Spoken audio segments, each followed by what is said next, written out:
Hi guys, very good morning to all of you. कैसे हैं आप सब? उम्मीद करता हूँ सभी लोग बहुत अच्छे होंगे। स्वागत है आप सबका आज के इस शो में, इस सेशन में। चैप्टर हमारा चल रहा है ब्रांच अकाउंट, इंडिपेंडेंट ब्रांच। अपनी अंतिम सांसें गिनता हुआ हमने लास्ट क्लास में final concept of the independent branches भी कर लिया था, जिसमें हमने इनकॉर्पोरेशन के बारे में सीखा था और एक प्रश्न कर लिया था। दो प्रश्न और शेष है, फटाफट से आइए चलते हैं, उन दोनों प्रश्नों को सबसे पहले करेंगे खत्म और उसके बाद कुछ रंगीन दुनिया की बात करेंगे। सर रंगीन दुनिया, बड़ा फॉरेन ब्रांच की बात करेंगे। फॉरेन ब्रांच आ जाइए, come on guys, let me make my things ready. Okay, yeah come on. So last class में जाते जाते मैंने कराया था क्वेश्चन नंबर 29, और इसके बाद जो मेरी सूची के अनुसार अगला प्रश्न हमें करना है that is question number 30 come on. ये लीजिए जी, क्लास पजल में क्वेश्चन नंबर 30 पर आ गए और समय गंवाए बिना इसका रीडिंग करना आरंभ करते हैं। Question says on 31st of March 2013 Kanpur branch submits the following trial balance to its head office at Lucknow. तो कानपुर ब्रांच ने टीबी बनाया और हेड ऑफिस को बोला ये लो हमारा ट्रायल बैलेंस ये रहा। क्या क्या सामान है आइए देखें।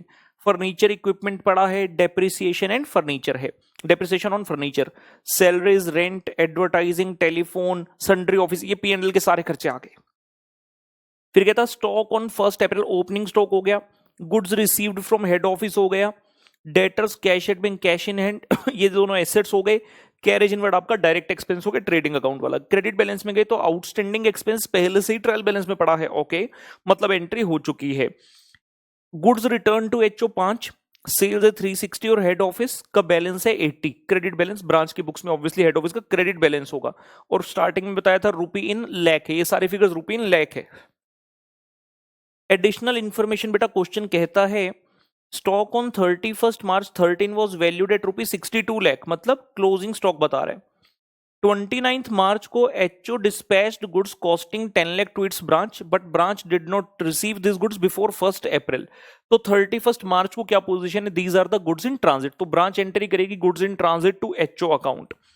Hence the figure of goods received from HO does not include these goods। ठीक है, तो ये जो गुड्स रिसीव फ्रॉम HO की फिगर बताई थी ना 288, इसके अंदर ये वाले 10 लाख रुपए के गुड्स इंक्लूडेड नहीं है। ठीक, आगे क्वेश्चन कहता बेटा also the head office has charge the branch rupee 1 lakh for centralise services for which the branch has not pass the entry. ये हमने सीखा था, जो जनरल एंट्रीज वाले क्वेश्चन किए थे कि एचओ अपना एक्सपेंस चार्ज करता है ब्रांच को, तो अगर मैं ब्रांच मैं कहूंगा expense account debit to cash नहीं करना, क्योंकि कैश तो एचओ पे कर चुका, मैं कहूंगा expense account debit to HO. ठीक है, ये हो गया क्वेश्चन। अब क्वेश्चन की demand, you are required to number 1 pass journal entries in the books of branch to make the necessary adjustment. तो इन दोनों चीजों की एंट्री होगी, गुड्स इन ट्रांजिट की और एक जो आपको एक्सपेंस एलोकेट हुआ by the HO. Prepare final accounts of the branch including the balance sheet. Question कहता फाइनल अकाउंट्स बना दो, ठीक है जी, ये भी हो जाएगा। फाइनल अकाउंट्स का मतलब ट्रेडिंग अकाउंट, P&L अकाउंट और ब्रांच की बैलेंस शीट भी बना दो। And pass journal entries in the books of head office to incorporate whole of the branch trial balance. तो इनकॉर्पोरेशन वाला पॉइंट तो ऑब्वियसली इसमें होना ही था, तभी हमने इसको अपने कॉन्सेप्ट नंबर 10 में इनकॉर्पोरेशन वाले कॉन्सेप्ट में डाला है। स्टार्ट करते हैं आराम से। पहला और दूसरा पार्ट तो बहुत आसान है, normal trading, P&L, balance sheet और 2 जर्नल एंट्री करनी है। और उसके जो थर्ड पार्ट है उसमें हमने लास्ट लेक्चर में जो नॉलेज ली थी उस नॉलेज का प्रदर्शन हम यहां पर करेंगे। क्या बात है, आई जाइए बेटा। उत्तर नंबर 30 सुन ले पुत्र, ये हैगा 3 number Uttar, answer number 30। Come on guys, जितने बच्चे पढ़ रहे हैं सब प्रतिज्ञा लें कि एग्जाम में, आने वाले एग्जाम में झंडे गाड़ कराएंगे और टीआरजी के स्टूडेंट के ऑल इंडिया हाईएस्ट मार्क्स होने चाहिए और कोई बीच में नहीं आना चाहिए। इतनी मेहनत अगर आप लोग कर रहे हो, रोज होमवर्क करके आते हो, इतना कुछ करते हो, तो भाई ये तो बनता है। चलिए फर्स्ट पार्ट कर रहे हैं हम, journal entry in the books of branch. तो भैया जी point number 1, books of branch journal entries, date,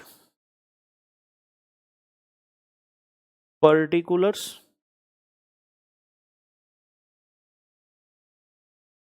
LF debit credit. क्या तारीख है? 31 मार्च 2013, जिस दिन ईयर क्लोज हो रहा है। एक तो ब्रांच कहेगी भैया जी goods in transit account debit,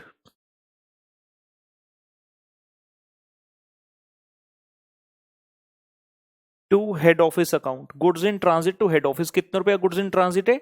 10 lakh का। क्योंकि क्वेश्चन में सारे फिगर्स लाख में है, तो आप भी चाहें तो इसे 10 लिखकर छोड़ सकते हैं। इंप्लाइड है कि हम 10 लाख रुपए की बात कर रहे हैं।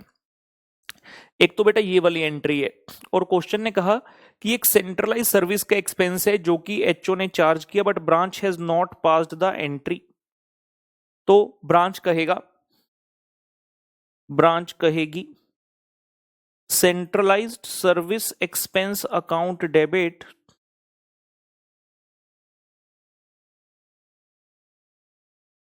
Centralised service expense account debit to head office account. कितने रुपए का जी? 1 लाख रुपए मात्र। ये लीजिए जी, ब्रांच दियां किताबां विच ਆਪਾਂ ਪਹਿਲਾ ਪਾर्ट ਜਿਹੜੀ ਸੀ ਜਰਨਲ ਐਂਟਰੀ ਉਹ ਕਰ ਲਿਆ।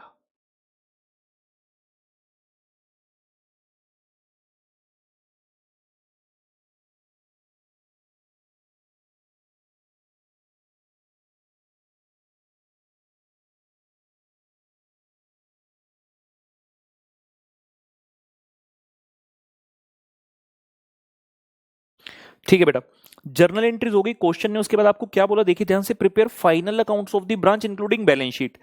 जब आप बैलेंस शीट बनाओगे ब्रांच की बुक्स में, एचओ का अकाउंट ऑब्वियसली आएगा। और क्योंकि हमने इन दो जर्नल एंट्रीज में एचओ को यूज कर लिया, एक मिनट जी पहले तो ये ठीक करें जरा, ये हेड ऑफिस लिखे तो यहां भी हेड ऑफिस लिख देते हैं ना।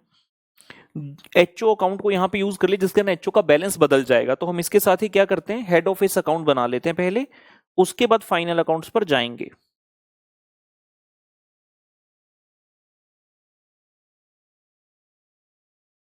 हेड ऑफिस अकाउंट,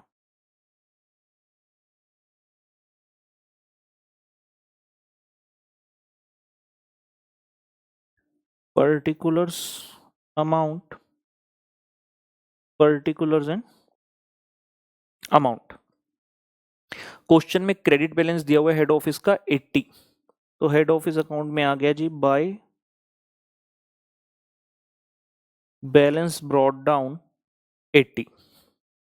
हमने एंट्री किया goods in transit to head office, तो हेड ऑफिस में आ गया बेटा बाय गुड्स इन ट्रांजिट 10। और हमने कहा centralise service expense to head office, तो हेड ऑफिस में आ गया बाय सेंट्रलाइज्ड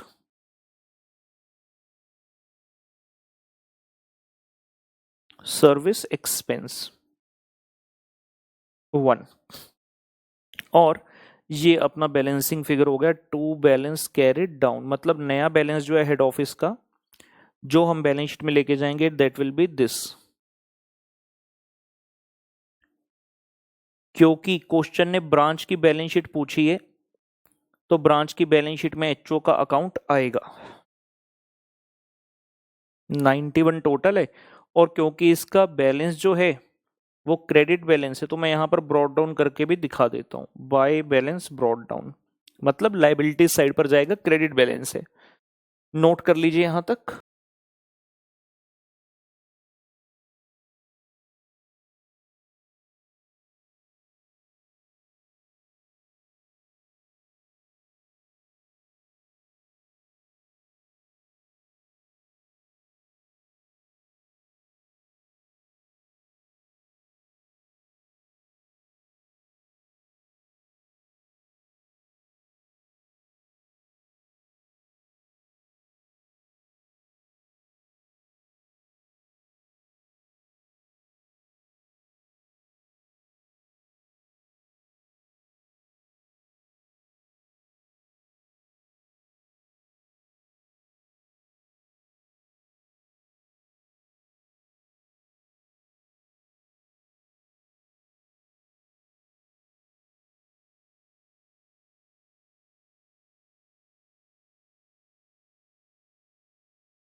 चलिए जी, हम आगे बढ़ने के लिए तैयार। क्वेश्चन के पॉइंट नंबर 2 पर आ रहे हैं, जहां हम बात करने वाले हैं trading and P and L account of, कहां की ब्रांच थी? Kanpur branch.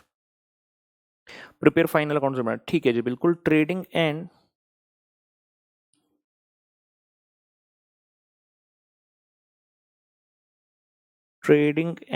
P&L account of Kanpur branch for year ended 31 March 2013. Trading and P&L account of Kanpur branch for year ending 31 March 2013. आइए बेटा स्टार्ट करते हैं।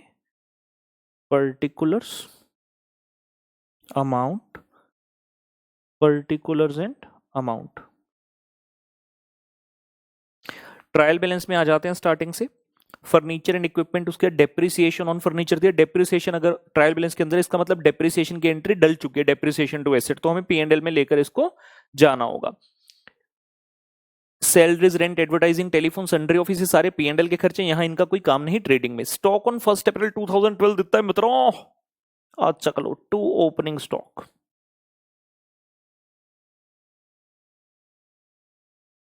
टू ओपनिंग स्टॉक कितना जी? 6060। To goods received from HO, inner column में लिखिए 288, क्योंकि there is goods in transit also. हमने सीखा हुआ है कि गुड्स इन ट्रांजिट की एंट्री कर लो, यानी कि आप ये मान लो कि ये गुड्स आपके पास पहुंच गए, और सिमिलरली क्लोजिंग स्टॉक में भी ऐड करके दिखा देना। गुड्स फ्रॉम HO 288 के आए हुए थे, और गुड्स इन ट्रांजिट 10 के, टोटल हो गया 298। उसके बाद debtor cash at bank, cash in hand नहीं आएगा। कैरेज इनवर्ड है जी, ये भी डाल देंगे, 2 carriage inwards,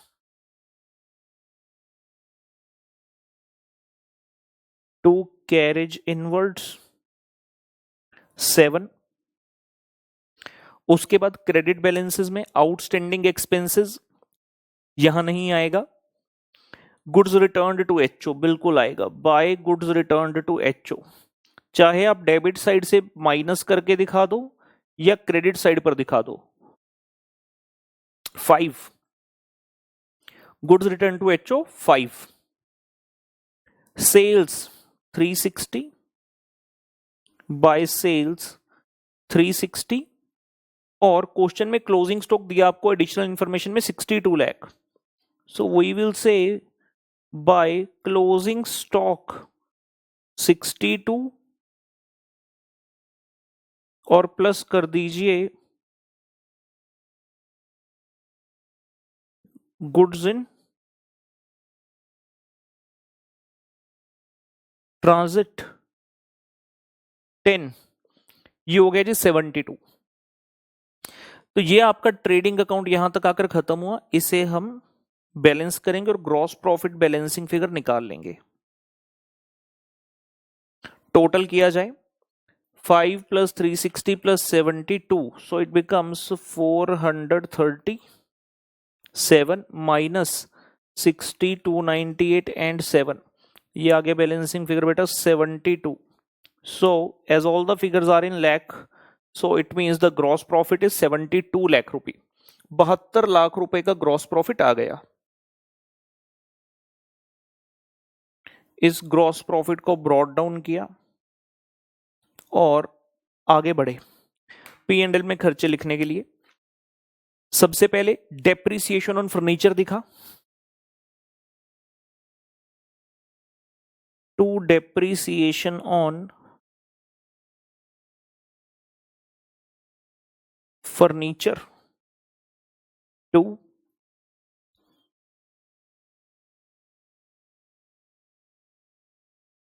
to salaries 25, to rent 10,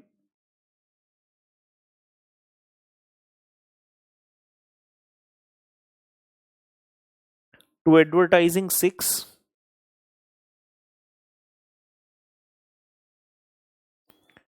to telephone postage and stationery 3, to sundry office expenses 1 lakh, और हमने जो जर्नल एंट्रीज पास की थी उसमें एक सेंट्रलाइज सर्विस एक्सपेंस था, तो वो भी आ जाएगा टू सेंट्रलाइज्ड सर्विस एक्सपेंस। कितने रुपए का था जी? 1,00,000 रुपए का। डन। तो यहां से we will be able to find out our net profit, balance करेंगे और नेट प्रॉफिट हमारे पास आ जाएगा।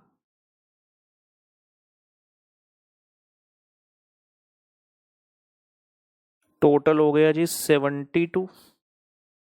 72 and over here we get the net profit.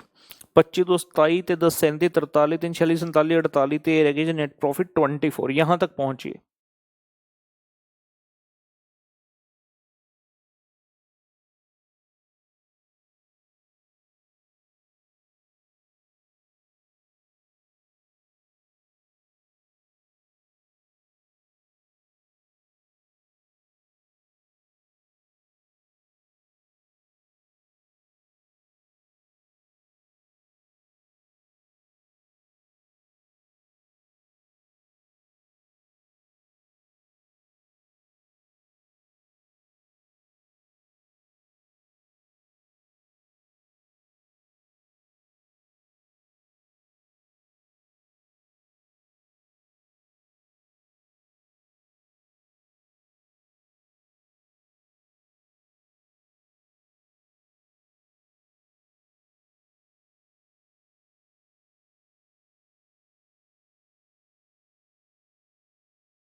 चलिए जी क्वेश्चन में आगे बढ़ते हैं। फाइनल अकाउंट्स अभी तक खत्म नहीं हुए, trading and P and L account बना दिया, अभी बारी है बैलेंस शीट की।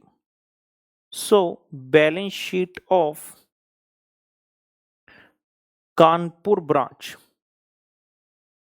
Balance sheet of Kanpur branch as at 31 March 2013।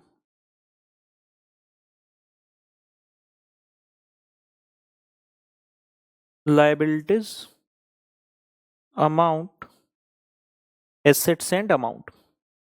क्या क्या चीजें हैं जी, एक बार जरा ट्रायल बैलेंस से स्टार्ट करें। सबसे पहला आइटम दिखता है फर्नीचर एंड इक्विपमेंट 18, और क्योंकि डेप्रिसिएशन उसके नीचे लिखा है ट्रायल बैलेंस में, मतलब डेप्रिसिएशन की एंट्री हो चुकी, तो फर्नीचर की वैल्यू ऑलरेडी कम हुई है, मतलब 20 का था, 2 की डेप्रिसिएशन लगी तो 18 का रह गया। तो हम लिख देंगे यहां पर फर्नीचर एंड इक्विपमेंट 18। उसके बाद डेप्रिसिएशन, सैलरी, रेंट, एडवर्टाइजिंग वगैरह वगैरह वगैरह कुछ भी नहीं। डेटर्स दिए जी 20 लाख के, डेटर्स आ गए।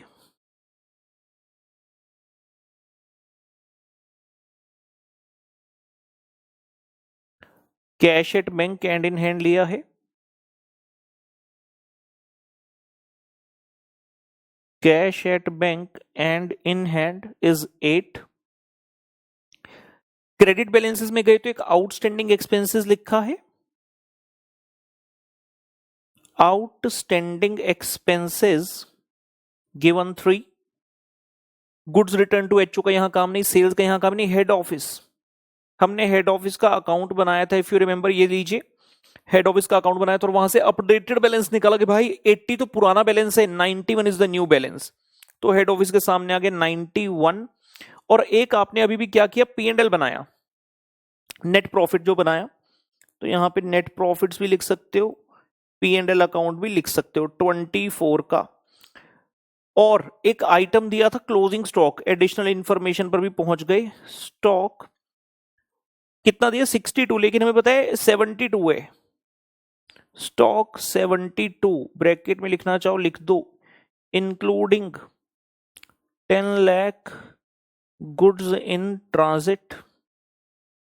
आइए देखें, 18, 20, 8 और 72, 118।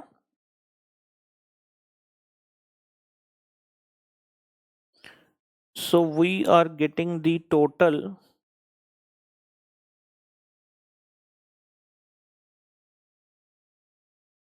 118। ਤੇ ਇੱਥੇ 3 3 4 8 9 2 11। क्या बात है जी, बैलेंस शीट टैली हो गई। इस चीज की तो खुशी ही अलग प्रकार की होती है, क्योंकि बैलेंस शीट को इसी नाम से बदनाम किया गया है कि होती तो ये टैली है लेकिन हमारी टैली नहीं होती। होनी तो चाहिए टैली लेकिन हमारी टैली नहीं होती। हो गई। और बताओ क्या चाहिए जीवन में। ये हमने क्वेश्चन नंबर 30 का पार्ट नंबर 2 का उद्धार किया। तीसरे पार्ट पर आए, पढ़ेंगे। क्वेश्चन कहता pass journal entries in the books of HO to incorporate whole of the branch trial balance. Whole of the branch trial balance, जैसे उसने बोला whole of the branch trial balance, मतलब आपको डिटेल्ड मेथड के accordingly सारी चीजों को incorporate करना पड़ेगा। अगर लिखा होता इनकॉर्पोरेट द बैलेंस शीट, तो हम सिर्फ बैलेंस शीट वाली आइटम करते, जो हम जानते हैं branch assets to branch, branch to branch liability. लेकिन यहां बोल रहे whole of the branch trial balance, तो सारी आइटम्स जो पूरा डिटेल सीखा है उसके मुताबिक चलना है। Point number 3, books of head office. Head office कहां है, लखनऊ में। ये लीजिए books of Lucknow head office, journal entries, date, particulars, LF debit and credit. Date, particulars, LF debit and credit. 31 मार्च 2013 सबसे पहले एंट्री जो ब्रांच ट्रेडिंग अकाउंट के डेबिट साइड पर आइटम आती है उनके लिए, तो जर्नल एंट्री होगी branch trading account debit to branch account. आपने इंडिविजुअली आइटम्स के नाम नहीं लिखने, सभी आइटम्स का टोटल करते हुए यहां पर डाल देना। ब्रांच ट्रेडिंग टू ब्रांच, इसमें क्या क्या आएगा, ओपनिंग स्टॉक, गुड्स रिसीव्ड 298 के और 7 का कैरेज इनवर्ड। 60 प्लस 298 प्लस 7 365 से ये एंट्री पास होगी, 365 से।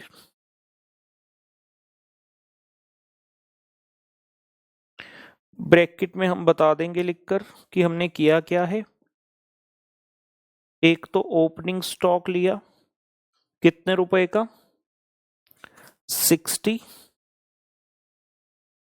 गुड्स फ्रॉम एचओ लिया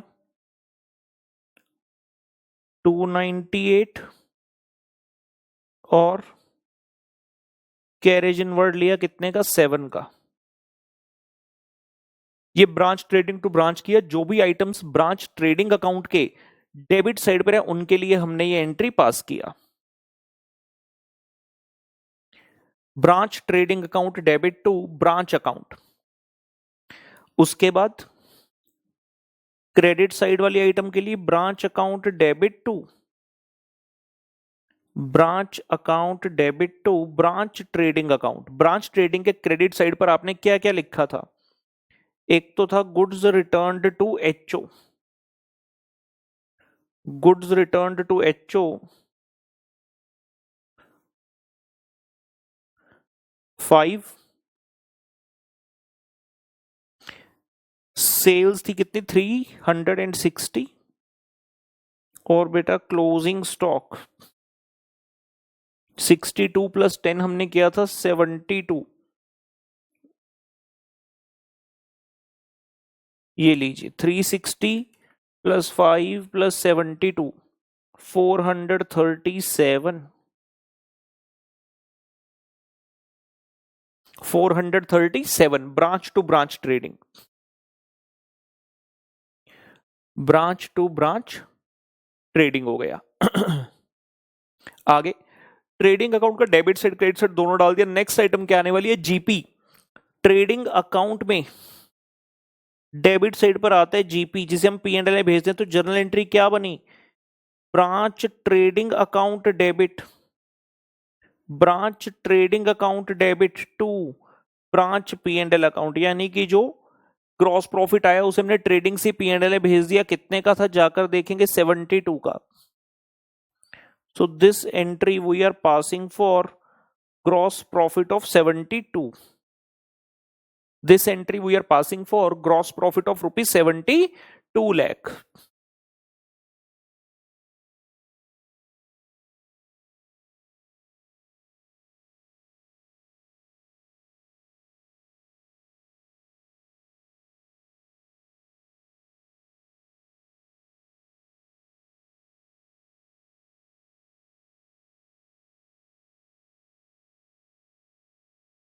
नेक्स्ट आ गए जी 31 मार्च 13 को पी एंड एल में घुस गए। तो पी एंड एल से संबंधित एंट्री होने लगी, branch P and L to branch, branch P and L account debit to branch account.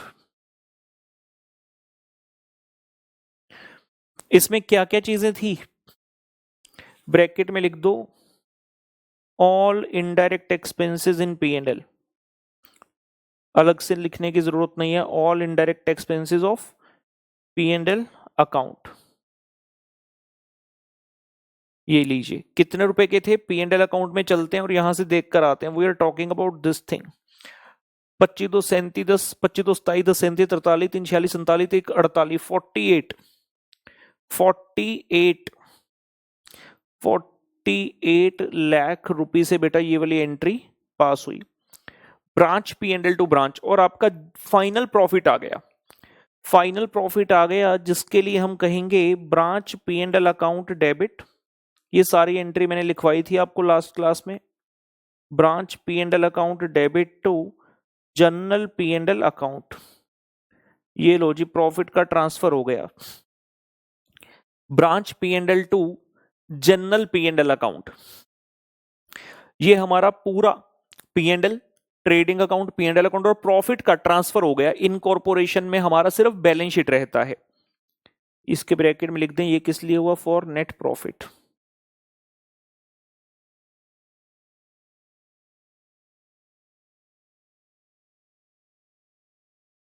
For के बिना ही लिख देते हैं नेट प्रॉफिट। नेक्स्ट आ गई जी एसेट्स की बात।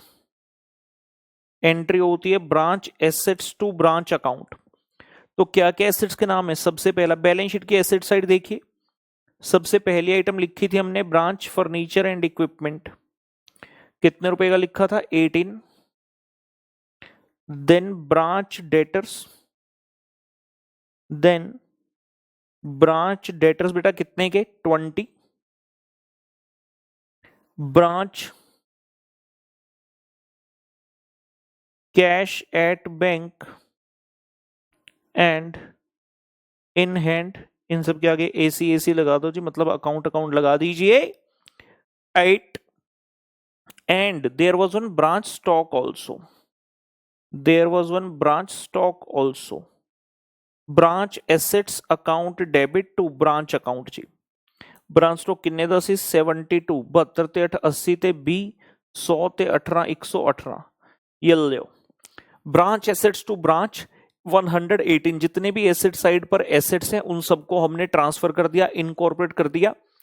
एचओ की बुक्स हैं तो ब्रांच की बुक्स में अगर एसेट डेबिट है एचओ भी डेबिट ही करेगा यार, सीधी सी बात है, इनकॉर्पोरेशन हो रही है।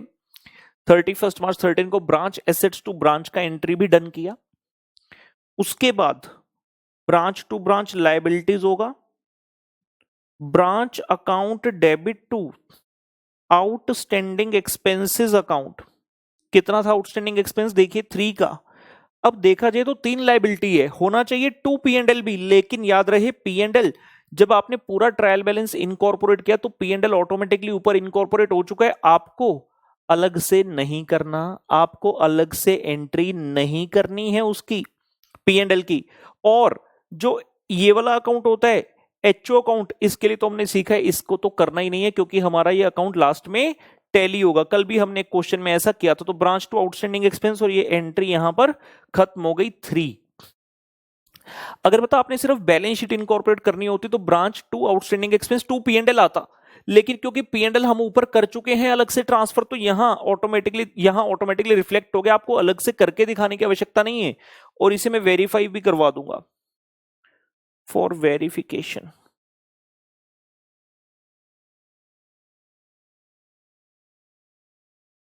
वेरिफिकेशन हम क्या करेंगे, ब्रांच का अकाउंट बनाकर देखेंगे एचओ की बुक्स में। सुनिएगा, ब्रांच की बुक्स में एचओ का अकाउंट बनाया था तो 90 बनाया, तो एचओ की बुक्स में भी तो ब्रांच का यही बैलेंस होगा यार। बड़ी सिंपल सी बात है, अगर ब्रांच कह रही है by brought down to HO 91, branch की बुक्स में एचओ अकाउंट में बाय ब्रॉट डाउन 91, तो एचओ भी तो यही कहेगा ब्रांच अकाउंट में टू ब्रॉट डाउन 91। तो ब्रांच अकाउंट में स्टार्टिंग पॉइंट सेम होगा, टू बैलेंस ब्रॉट डाउन 91। लो यहां पे जरा वेरिफिकेशन कर रहे हैं तो तरीके से कर दें, particulars amount, particulars and amount, branch account में आ गया।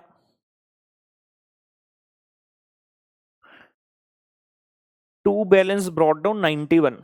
आपने क्या क्या एंट्री किया, आपने सबसे पहले किया ब्रांच ट्रेडिंग टू ब्रांच, तो ब्रांच में आ गया पुत्र बाय ब्रांच ट्रेडिंग, ब्रांच में आ गया बाय ब्रांच ट्रेडिंग, और जहां तक मुझे याद है इसका अमाउंट तो 365, 365। फिर आपने एंट्री किया branch to branch trading,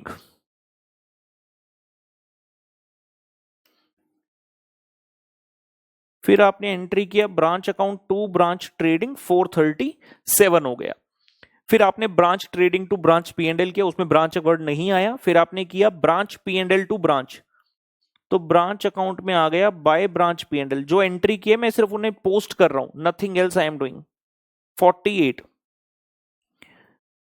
branch P and L to branch किया, तो ब्रांच में आ गया by branch P and L. इसके बाद आपने ब्रांच पी एंड एल को जनरल पी एंड एल भेजा। फिर आपने किया ब्रांच एसेट्स टू ब्रांच, तो ब्रांच अकाउंट में आ गया बाय, ये क्योंकि हम रफ में कर रहे हैं वेरिफिकेशन के लिए तो मैं यहां पे शॉर्ट फॉर्म यूज कर लेता हूं, by branch furniture and equipment 18, by branch debtors बेटा 20, by branch cash and bank 8, और बाय ब्रांच स्टॉक 72।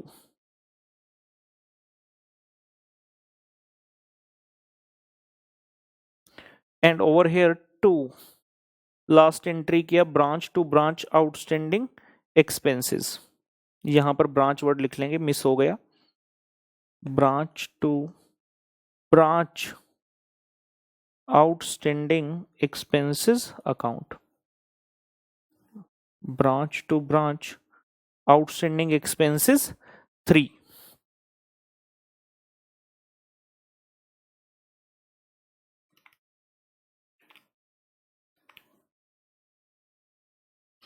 और ये अकाउंट आपका हो जाता है टैली। यही हमारा पर्पस है, इनकॉर्पोरेशन के बाद अकाउंट में, इंटर यूनिट अकाउंट में कुछ भी बैलेंस नहीं बचेगा। एचओ की बुक्स में इंटर यूनिट अकाउंट जो ब्रांच का अकाउंट है दैट शुड टैली। ये हो गया जी 531, एंड यहां भी कितना है 531। आराम से इस प्रश्न को जो है खत्म कीजिए।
अगर आप यहाँ पर एक चीज देखोगे ना वेरिफिकेशन में, कई बच्चों को फिर से डाउट आ सकता है सर P&L ट्रांसफर क्यों नहीं किया, और मैंने क्या किया कि ऑटोमेटिकली रिफ्लेक्ट हो रहा है। अगर आप ये देखोगे, अरे रुको रुको, अगर सिर्फ इतना पोर्शन देखते हो, ये हमने क्या किया था बेसिकली, व्हाट वी डिड, हमने ये ट्रेडिंग अकाउंट, ये P&L और ये ट्रेडिंग, बाकी सारे क्या है, ये तो सारे आपके एसेट्स हैं, these are the assets and this is the liability. ये क्या है आपका, this is the opening balance. तो बाकी जो आइटम बची ट्रेडिंग P&L का, अगर आप क्रेडिट साइड देखो 365 प्लस 48 और माइनस करो 437, तो इनका नेट डिफरेंस कितना है 24, और 24 ही आपका P&L है। तो वो चीज ऑटोमेटिकली रिफ्लेक्ट हो रही है, आपको अलग से करके दिखाने की आवश्यकता उसकी नहीं है। वो चीज तब करनी होती है अगर आप ये कहो ना कि मेरे को एवरेज इनकॉर्पोरेशन करनी है, तो आप फाइनल प्रॉफिट निकाल कर लिख दो। उस केस में ये तीन आइटम नहीं आएगी, इनकी जगह सिर्फ P&L आएगा, लेकिन एसेट्स और लाइबिलिटी हमेशा से ऐसे ही आते हैं। ठीक, इवन अगर मैं आप बच्चों को कॉन्सेप्ट पर लेकर जाऊं तो आप लोग यहां पर खुद से देख सकते हैं। हमने डिटेल इनकॉर्पोरेशन और एवरेज, डिटेल में देखोगे branch trading to branch, branch to branch trading, branch trading to branch P&L, फिर branch P&L to branch trading अगर ग्रॉस लॉस है, फिर P&L के लिए ब्रांच P&L टू ब्रांच और ब्रांच टू ब्रांच P&L, और फिर नेट प्रॉफिट एक नेट लॉस, इस तरह से आता है। लेकिन अगर आप कर रहे हो एवरेज इनकॉर्पोरेशन, तो वहां पर सीधा ही ब्रांच टू जनरल P&L या जनरल P&L टू ब्रांच, सिर्फ इतना, मतलब आपने फाइनल प्रॉफिट की एंट्री करनी है, डेबिट साइड पर क्या है क्रेडिट साइड पर क्या है उसके बारे में नहीं सोचना होता। जबकि एसेट्स और लाइबिलिटी के लिए ऐसा कोई रूल नहीं है, एसेट्स की हमेशा एंट्री यही होती है, ये ब्रांच एसेट्स टू ब्रांच, और लाइबिलिटी के लिए ब्रांच टू ब्रांच लाइबिलिटीज होता आया है। ठीक, अच्छा, इसके बाद मैंने आपको ना एक और चीज सिखाई थी, closing the books of accounts of branch. हम जो क्वेश्चन करने जा रहे हैं उसमें ना इसकी आवश्यकता पड़ेगी, तो अगर आप ध्यान से देख लें, हमने कहा था मेथड 1 सारी एडजस्टमेंट एंट्री, जो भी डेप्रिसिएशन आउटस्टैंडिंग प्रीपेड, मतलब जो भी ईयर एंड पर होता है वो सारा एंट्री तो होगा। उसके अलावा जो आइटम आपके डेबिट साइड पर है ट्रेडिंग P&L के, इसलिए आप क्या करते हो, खत्म करते हो अपनी बुक्स को क्लोज करने में। ब्रांच हूं, मुझे अपनी बुक्स क्लोज करनी है, तो जो डेबिट चीजें उनको क्रेडिट कर दूंगा। तो मैं कहूंगा हेड ऑफिस अकाउंट डेबिट 2, जितनी मेरी डेबिट साइड वाली आइटम है सबको क्रेडिट कर दो, तो बुक्स क्लोज हो गई।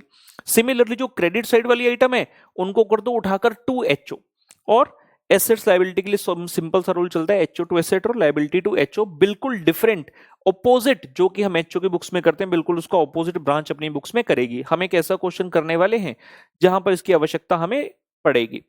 आ जाइए उस प्रश्न पर चला जाए, प्रश्न नंबर 34, 34 नंबर बेटा, 34 नंबर क्वेश्चन पर आ जाएंगे मित्रों। क्या कहता है प्रश्न, FX of Kolkata has a branch at Delhi to which the goods are supplied from Kolkata, but the cost thereof is not recorded in the HO books. Question कुछ कहना चाहता है, हमें अभी लग नहीं रहा इंपॉर्टेंट, तो इसके आगे बढ़ते हैं। On 31st March 2012 the branch balance sheet was as follows. Branch की बैलेंस शीट बताई, क्रेडिटर्स हैं और HO का अकाउंट है, बस दो ही लाइबिलिटी। एसेट साइड पर एक डेटर है 2 लाख का, एक कैश एट बैंक है, और एक स्पेशल सी चीज लिखी है, क्या है जरा पढ़ लें। एक बिल्डिंग एक्सटेंशन अकाउंट है which is closed by transfer to HO account. Okay, मतलब आप अपना बिल्डिंग कुछ बना रहे हैं जिसको कैपिटल वर्क इन प्रोग्रेस के नाम से जाना जाता है। एक तो होता है WIP, मान ली जिस चीज में आप डील करते हैं, अगर आप उसको बना रहे हैं तो जब तक वो फुल्ली तरीके से नहीं बना, फिनिश नहीं हो, तब तक हम बोलते हैं WIP। सिमिलरली जब आप अपना कोई एसेट खुद का कंस्ट्रक्ट करते हैं उसको बोलते हैं कैपिटल WIP। तो क्वेश्चन यहां कह रहा है उसका एसेट का नाम है बिल्डिंग एक्सटेंशन अकाउंट, लेकिन साथ में कहता हम इसे क्लोज कर देते हैं बाय ट्रांसफर टू HO, यानी कि ये एंट्री क्या करते होंगे, एंट्री पास हो रही होगी HO account debit to building extension account, ऐसा एंट्री पास किया होगा, क्योंकि बिल्डिंग एक्सटेंशन तो डेबिट है, खत्म करने के लिए क्या करना होगा, आपको क्रेडिट करना होगा। तो बिल्डिंग एक्सटेंशन अकाउंट क्रेडिट हो रहा है, और कौन से अकाउंट में ट्रांसफर करते हो, क्वेश्चन ने खुद ही बोला हम HO अकाउंट में ट्रांसफर करते हैं। चलिए नहीं आगे बढ़ते हैं, ये हमें दिया था 31 मार्च 12 का बैलेंस शीट। आगे क्वेश्चन कहता during the 6 months ending on 30 सितंबर 12, ईयर एंडिंग 30 सितंबर, सॉरी 6 मंथ्स एंडिंग 30 सितंबर 12, following transactions took place at Delhi.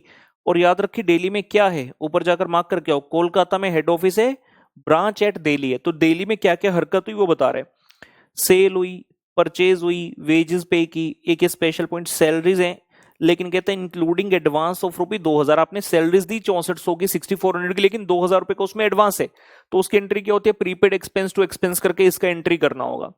फिर आ गया नॉर्मल में जनरल एक्सपेंस 1600, और फिर से स्पेशल फायर इंश्योरेंस 3200, लेकिन पेड फॉर 1 ईयर, हमें तो 6 महीने तक का डाटा दिया है, तो ये पेड फॉर 1 ईयर, मतलब ये 6 महीने की एक्स्ट्रा है, प्रीपेड है, फिर से prepaid fire insurance to fire insurance करके एक एंट्री हो जाएगा। रेमिटेंस टू एचओ यानी कि HO to bank, HO to bank.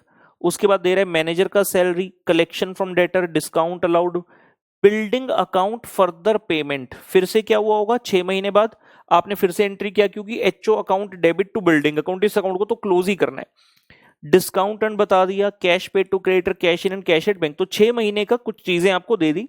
चाहता क्या है क्वेश्चन, मेन बात पर अब आए। सेट आउट मतलब prepare the head office account in the books of Delhi and the balance sheet as on 30 सितंबर 12। हमें 31 मार्च 12 की बैलेंस शीट दी, 6 महीने के बीच में बताया क्या क्या, और कहता 30 सितंबर की बैलेंस शीट बना दो, और उससे पहले एचओ का अकाउंट बना दो। ऑब्वियस सी बात है कि जब ब्रांच की बैलेंस शीट बनाओगे तो उसके अंदर एचओ का अकाउंट आएगा ही, तो आपके पास एचओ के अकाउंट की अपडेटेड फिगर होनी चाहिए। और साथ में कहता also give the journal entries in the daily books. तो हमसे ब्रांच की बुक्स में जर्नल एंट्रीज मांग ली, मतलब हमारा कॉन्सेप्ट 10 अट्रैक्ट हो गया, जिसमें मैंने आपको सिखाया था closing the books of account of branch. तो 6 महीने में जो जो एक घटित हुआ, इसकी हमें जर्नल एंट्री जो है करनी होगी। कौन सी journal entries, main journal entry मैंने आपको क्या सिखाया था, आपको एक तो जितने भी डेप्रिसिएशन आउटस्टैंडिंग प्रीपेड है, तो यहां तो प्रीपेड है वो भी 2, तो उन दोनों की एंट्री करो। फिर जो डेबिट साइड वाली आइटम है, एचओ अकाउंट डेबिट टू करके उन सबको क्रेडिट कर दो, जो भी ट्रेडिंग पेंडल की आइटम है। और जो क्रेडिट वाली आइटम है उन सबको डेबिट कर दो, जैसे कि सेल्स हो गया, for example sales debit, discount and debit to HO कर दो। तो ये तो मेन एंट्रीज हैं। उसके अलावा एक ये स्पेशल पॉइंट रहेगा जिसकी हमें एंट्री करनी होगी, और उसके बाद हम बैलेंस शीट के बारे में सोचेंगे। ठीक, पहले जर्नल एंट्रीज करते हैं, फिर एचओ का अकाउंट बनाएंगे, और उसके अंत में ब्रांच की बैलेंस शीट बनेगी। शुरुआत करते हैं बेटा, आइए आंसर नंबर 34।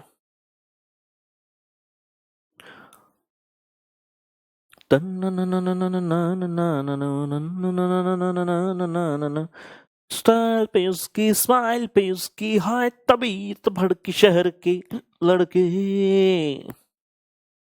टंग टंग टंग टंग टंग टंग। Journal entry the books of Delhi, so books of Delhi branch. मस्ती में झूमे झूमे झूमे झूमे ये समा, ला ला ला ला ला ला ला ला ला ला ला ला ला ला, हाँ हाँ ना ना ना ना ना, तुरुरु तु तु तु तुरु तुरुरु। ये लीजिए बच्चे, date, particulars, LF, debit and credit. तो जर्नल एंट्रीज हम कर रहे हैं किस तारीख को, 30 सितंबर 2012 को। भरद झोली मेरी या मोहम्मद, दूर दूर से न जाएंगे खाने हुए। 30 सितंबर 12 को। एक तो सैलरीज के अंदर एडवांस है, तो हम कहेंगे prepaid salaries account debit to salaries account 2,000 रुपए। और 30 सितंबर 12 को ही खर्चे का नाम है फायर इंश्योरेंस, वो भी पेड फॉर 1 ईयर है, तो हम उसके लिए एंट्री करेंगे prepaid fire insurance account debit to fire insurance account. Amount कितना आएगा ये देखने वाली बात है। क्वेश्चन कहता 3200 रुपया पे किया पूरे साल का, हमें चाहिए 6 महीने का इसमें से, तो ये आ गया पुत्र जी 1600 रुपये। ये आ गया 1600 रुपये। इस तरह कर इसनु करना, और इस तरह इसकी एंट्री सी हो जाएगी।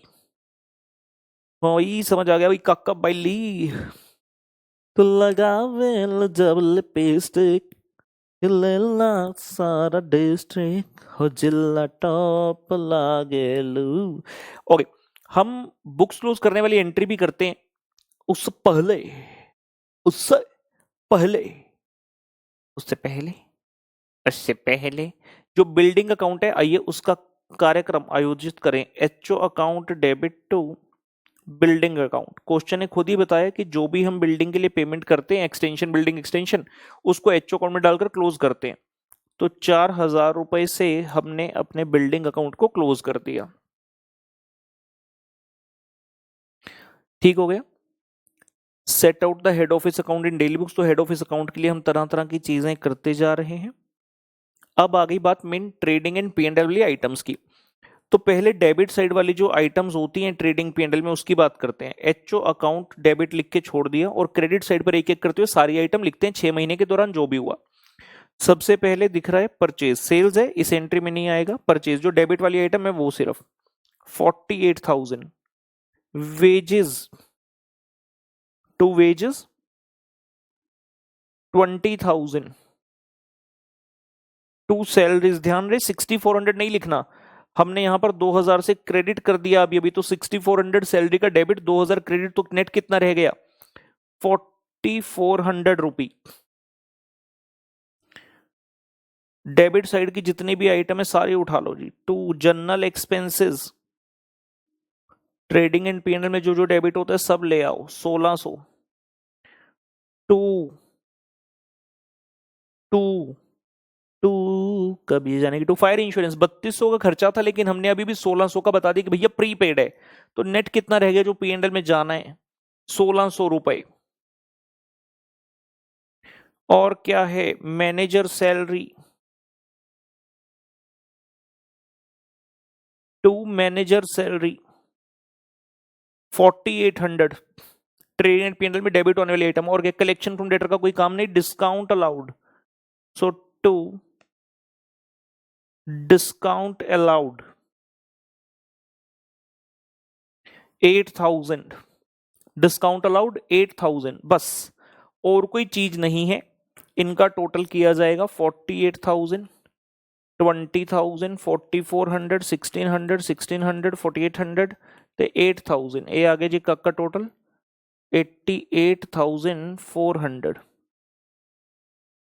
88,400। 30 सितंबर 12 को एंट्री कर दिया, HO account debit to all the items जो भी ट्रेडिंग पी&एल की डेबिट साइड होती है। For all the items appearing on debit side of trading and P&L account. For all the items appearing on debit side of trading and P&L account, ये entry हुआ। अब जो credit side वाली item होती है, sales, सबसे पहले मिल गया सेल्स अकाउंट 2,40,000 रुपए बेटा, सेल्स अकाउंट 2,40,000 रुपए। और डिस्काउंट अर्न 1,200 रुपए। बस मात्र दो ही चीजें, डिस्काउंट अर्नड अकाउंट 1,200 रुपए, टू एचओ अकाउंट 2,41,200। और ये किस लिए किया, for all the items appearing on credit side of trading and P&L account। Question ने ब्रांच की बैलेंस शीट तो पूछी है, तो ब्रांच की बैलेंस शीट वाली मतलब एसेट लायबिलिटी यहां नहीं करने, वो तो ब्रांच की बैलेंस शीट में जाएंगे। सिर्फ हमें ट्रांसफर करना था, क्वेश्चन ने स्पेसिफिकली पूछा HO account in daily books, तो ये सारी चीज करनी थी ट्रेडिंग पी&एल तक की। इसमें एक ऑप्शन पता और थी आपके पास, ये आप क्या करें, मैंने आपको याद है 2 मेथड सिखाए थे। अब डायरेक्टली क्या करें, ट्रेडिंग और पी&एल बना लें, जो फाइनल प्रॉफिट आएगा सिर्फ उसके लिए एंट्री पास कर दें एचओ अकाउंट के थ्रू, तब भी सेम बात होगी, तब भी सेम ही होगा। जरूरी नहीं कि आपको इतना डिटेल में जाकर करना है, आप ब्रांच का ट्रेडिंग पी&एल बनाओ और वहां से जो बैलेंसिंग फिगर आएगी वो सिर्फ एचओ अकाउंट में डाल देना। यहां तक लिख लीजिए।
चलिए जी, हेड ऑफिस अकाउंट के लिए हम तैयार हैं पूर्ण तरीके से।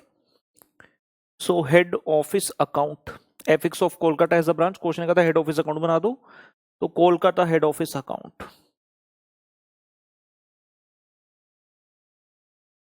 Kolkata head office account.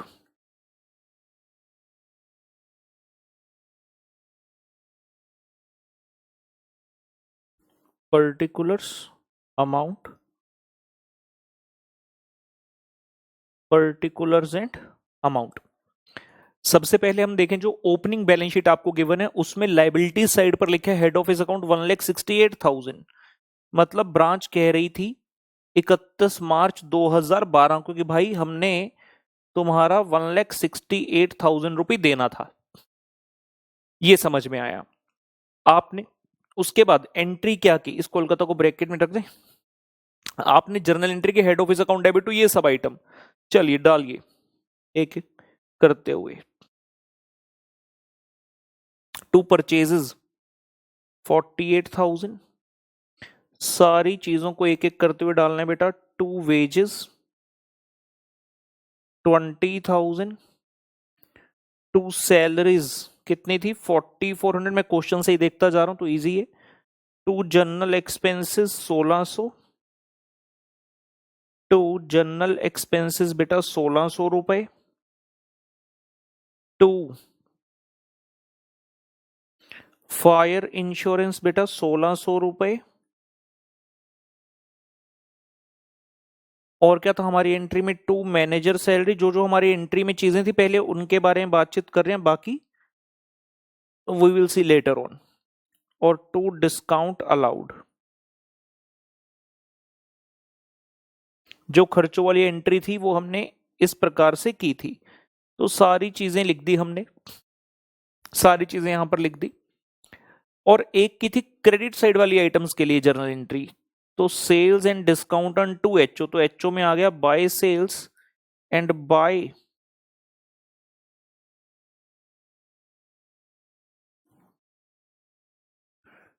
Discount earned.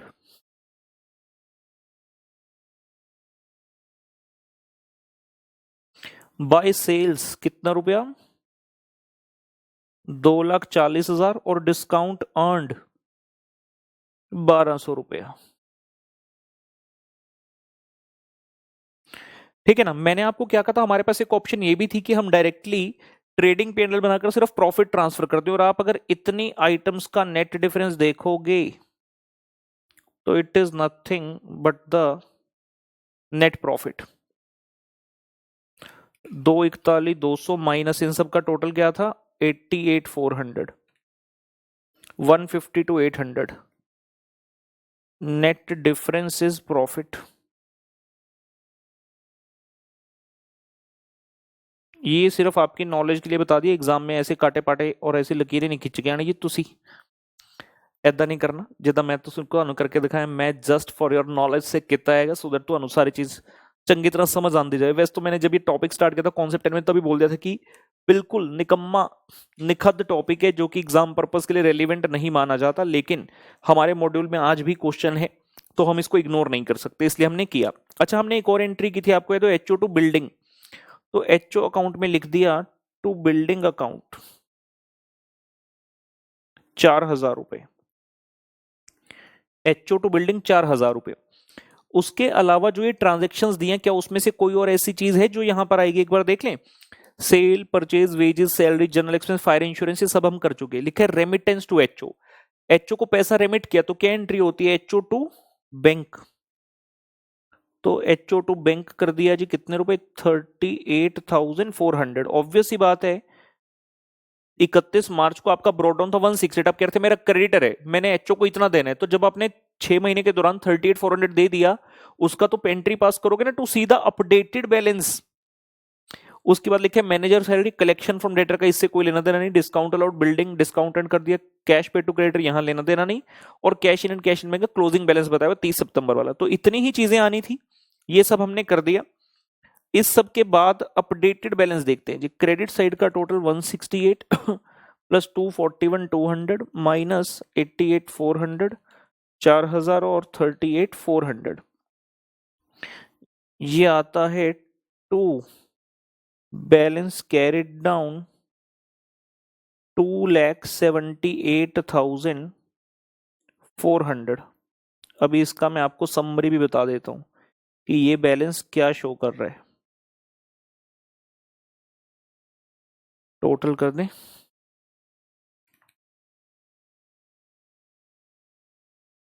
4,09,200 इसका टोटल है। अगर बिल्कुल लॉजिकली, तो चलो अकाउंटेंसी पॉइंट ऑफ व्यू से अगर लॉजिकल समझना चाहो तो हुआ क्या, हम 31 मार्च को कह रहे थे हमने इतना पैसा ब्रांच कह रही थी मैंने एचओ का देना है 168,000, उसके बाद आपने इसमें से इतना पैसा तो दे दिया 38,400, अपडेट हो गया। फिर एक बिल्डिंग है जो बन रही है जो आप एचओ अकाउंट में डालकर खत्म कर देते हैं ये, जिसके कारण आपका फिर से पैसा कम हो गया एचओ को जितना देना है, और बैलेंस बढ़ गया। आप कह रहे हैं साहब, ब्रांच कहते साहब मैंने 1,52,800 रुपए का प्रॉफिट कमाया है, तो उसके कारण एचओ का बैलेंस बढ़ गया। एचओ कहता कमाया, लाओ पैसा दो। तो ये सब चीजें कैरिड डाउन में बेसिकली रिफ्लेक्ट हो रही हैं। ओपनिंग बैलेंस इतना था, उसमें से इतना पैसा आपको दे दिया, और जो नेट प्रॉफिट कमाया वो फिर से इसमें ऐड होकर सामने रिफ्लेक्ट हो गया। तो ये आपका एचओ अकाउंट इस तरह से हमारा कंप्लीट होगा। हमने जर्नल एंट्रीज कर ली, एचओ अकाउंट कर लिया। क्वेश्चन है हमसे पूछा ब्रांच की बैलेंस शीट बताओ। ये देखो, ब्रांच की बैलेंस शीट बताओ, क्वेश्चन कहता 29 सितंबर। पहले आप इस वाली बैलेंस शीट में देखो क्या क्या एसेट लायबिलिटी है। क्रेडिटर, क्या मेरे पास 30/9/12 का क्रेडिटर का बैलेंस है? नहीं है, 30/9/12 का क्रेडिटर का बैलेंस हमें निकालना होगा। एचओ का बैलेंस है। एसेट साइड की तरफ देखिए, डेटर हमारे पास 30 सितंबर का डेटर नहीं है, 31 मार्च का डेटर था, तो डेटर अकाउंट बनाएंगे और डेटर का बैलेंस निकालेंगे। बिल्डिंग अकाउंट आएगा नहीं क्योंकि हमने एचओ में डालकर क्लोज कर दिया, और कैश एट बैंक और कैश इन हैंड का हमें अपडेटेड बैलेंस यहां पर दिया हुआ है। तो पहले हमें क्रेडिटर अकाउंट और डेटर अकाउंट बनाना पड़ेगा अगर बैलेंस शीट तक पहुंचना है। सो क्रेडिटर्स अकाउंट एक एक करके बनाएंगे, पहले क्रेडिटर्स और फिर debtors account. Creditors account bracket में लिख दूं, to find updated balance on, to find balance on 30 September 2012।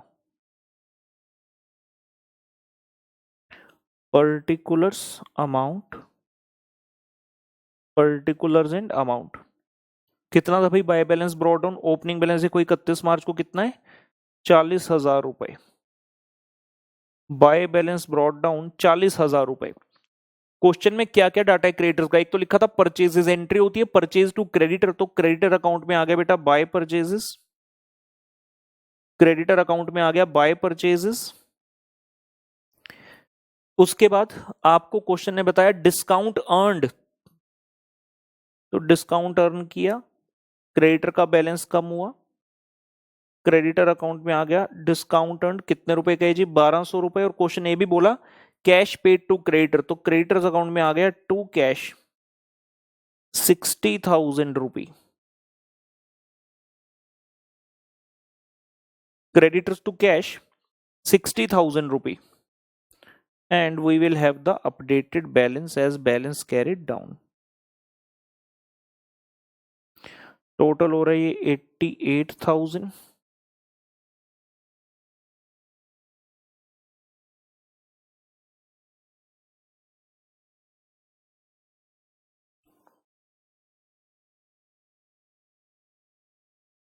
To balance carried down 61,200। ये आ गया पुत्र 26,800 रुपए। टू बैलेंस कैरिड डाउन 26,800 रुपए।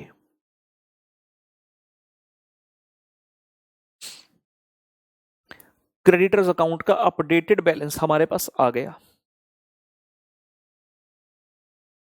इसके बाद हमें बनाना है debtors account to find the balance again on 30 September 2012। Debtors account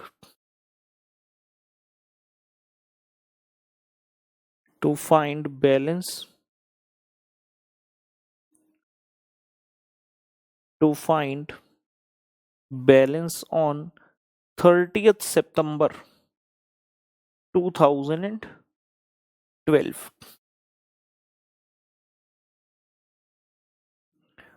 particulars amount particulars and amount. 31 मार्च को बैलेंस ब्रॉट डाउन कितना था डेटर्स का? 2 लाख। ओपनिंग बैलेंस यानी कि 31 मार्च को आप कह रहे थे हमें 2 लाख रुपए डेटर से लेने हैं। फिर आपने इन 6 महीने के दौरान क्या क्या किया डेटर के साथ? एक तो सेल कर दिया सामान, तो डेटर्स अकाउंट में आ गया 2 सेल्स, 2,40,000 रुपए का। आपने कर दिया डेटर टू सेल 2,40,000 रुपए। उसके बाद क्वेश्चन ने बताया कलेक्शन हुई डेटर से, तो कैश टू डेटर हुआ होगा। डेटर में आ गया जी by cash 1,60,000।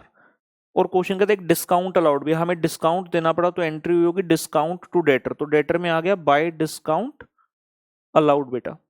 How much? 8,000। And we have the updated balance as by balance carried down, by balance carried down.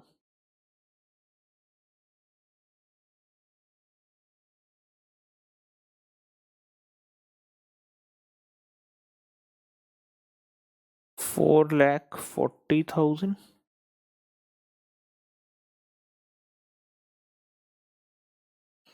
$4,40,000 minus 168,000 $2,72,000। ये पहुंचे यहां तक।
चलिए बैलेंस शीट बनाने के लिए तैयार। क्वेश्चन का था ब्रांच का बैलेंस शीट बना दो, तो हमने क्रेडिटर और डेटर का अपडेटेड बैलेंस निकाल लिया। अब रास्ता आसान है दोस्तों, balance sheet of branch.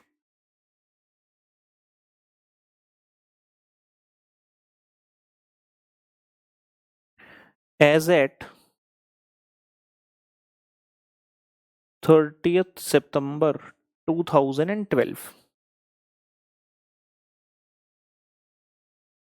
liabilities amount, assets and amount। Liabilities amount, assets and amount क्या क्या आएगा जी?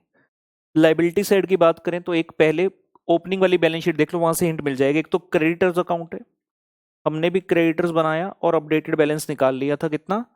26,800। उसके अलावा हेड ऑफिस आपका क्रेडिटर होता है, लाइबिलिटी आपको देना होता है, तो हेड ऑफिस अकाउंट भी हमने बनाया था। 278,400 का कैरी डाउन निकाला था, 278,400। उसके अलावा एसेट साइड पर अगर जाओगे, याद रखिए हमने दो चीजें प्रीपेड की थी, एक प्रीपेड सैलरी और एक प्रीपेड फायर इंश्योरेंस।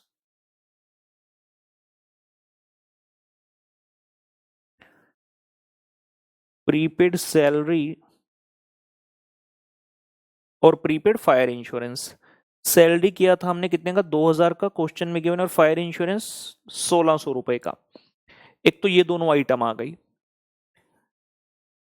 31 मार्च वाली बैलेंस शीट में जाएंगे, एक डेटर्स लिखा है जी, तो डेटर्स आ जाएगा, बिल्कुल आएगा। हमने अपडेटेड बैलेंस निकाले 2,72,000, ये लिख देंगे। और जो क्वेश्चन में डाटा था ना ये 6 महीने का दौरान का, ड्यूरिंग द 6 मंथ का, इसमें लास्ट दो आइटम दी हुई हैं, cash in hand, cash at bank, ये भी आ जाएगा।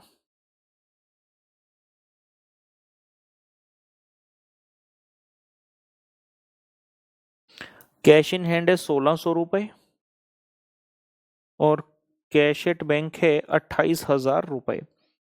इतनी चीजें डालने के पश्चात आपका बैलेंस शीट टैली होना चाहिए, अपना बैलेंस शीट टैली होना चाहिए। जरा करिए, 26,800 जमा 2,78,400, ये आ गया जी 3,05,200। ਤੇ ਦੂਜੇ ਪਾਸੇ 2000 ਜਮਾ 1600 ਜਮਾ 2,72,000 ਜਮਾ 1600 और जमा 28,000, 3,05,200 रुपए। लो भाई काक्या नोट कर लो इसको।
चलिए बेटा, इसी के साथ ये कॉन्सेप्ट नंबर 10 खत्म हुआ और हम अपने चैप्टर के अंतिम पड़ाव पर आ गए, जहां बात की जाती है फॉरेन ब्रांचेस की। क्या होता है फॉरेन ब्रांच, पहले थियोरेटिकली समझ से फिर लिखकर बात करेंगे।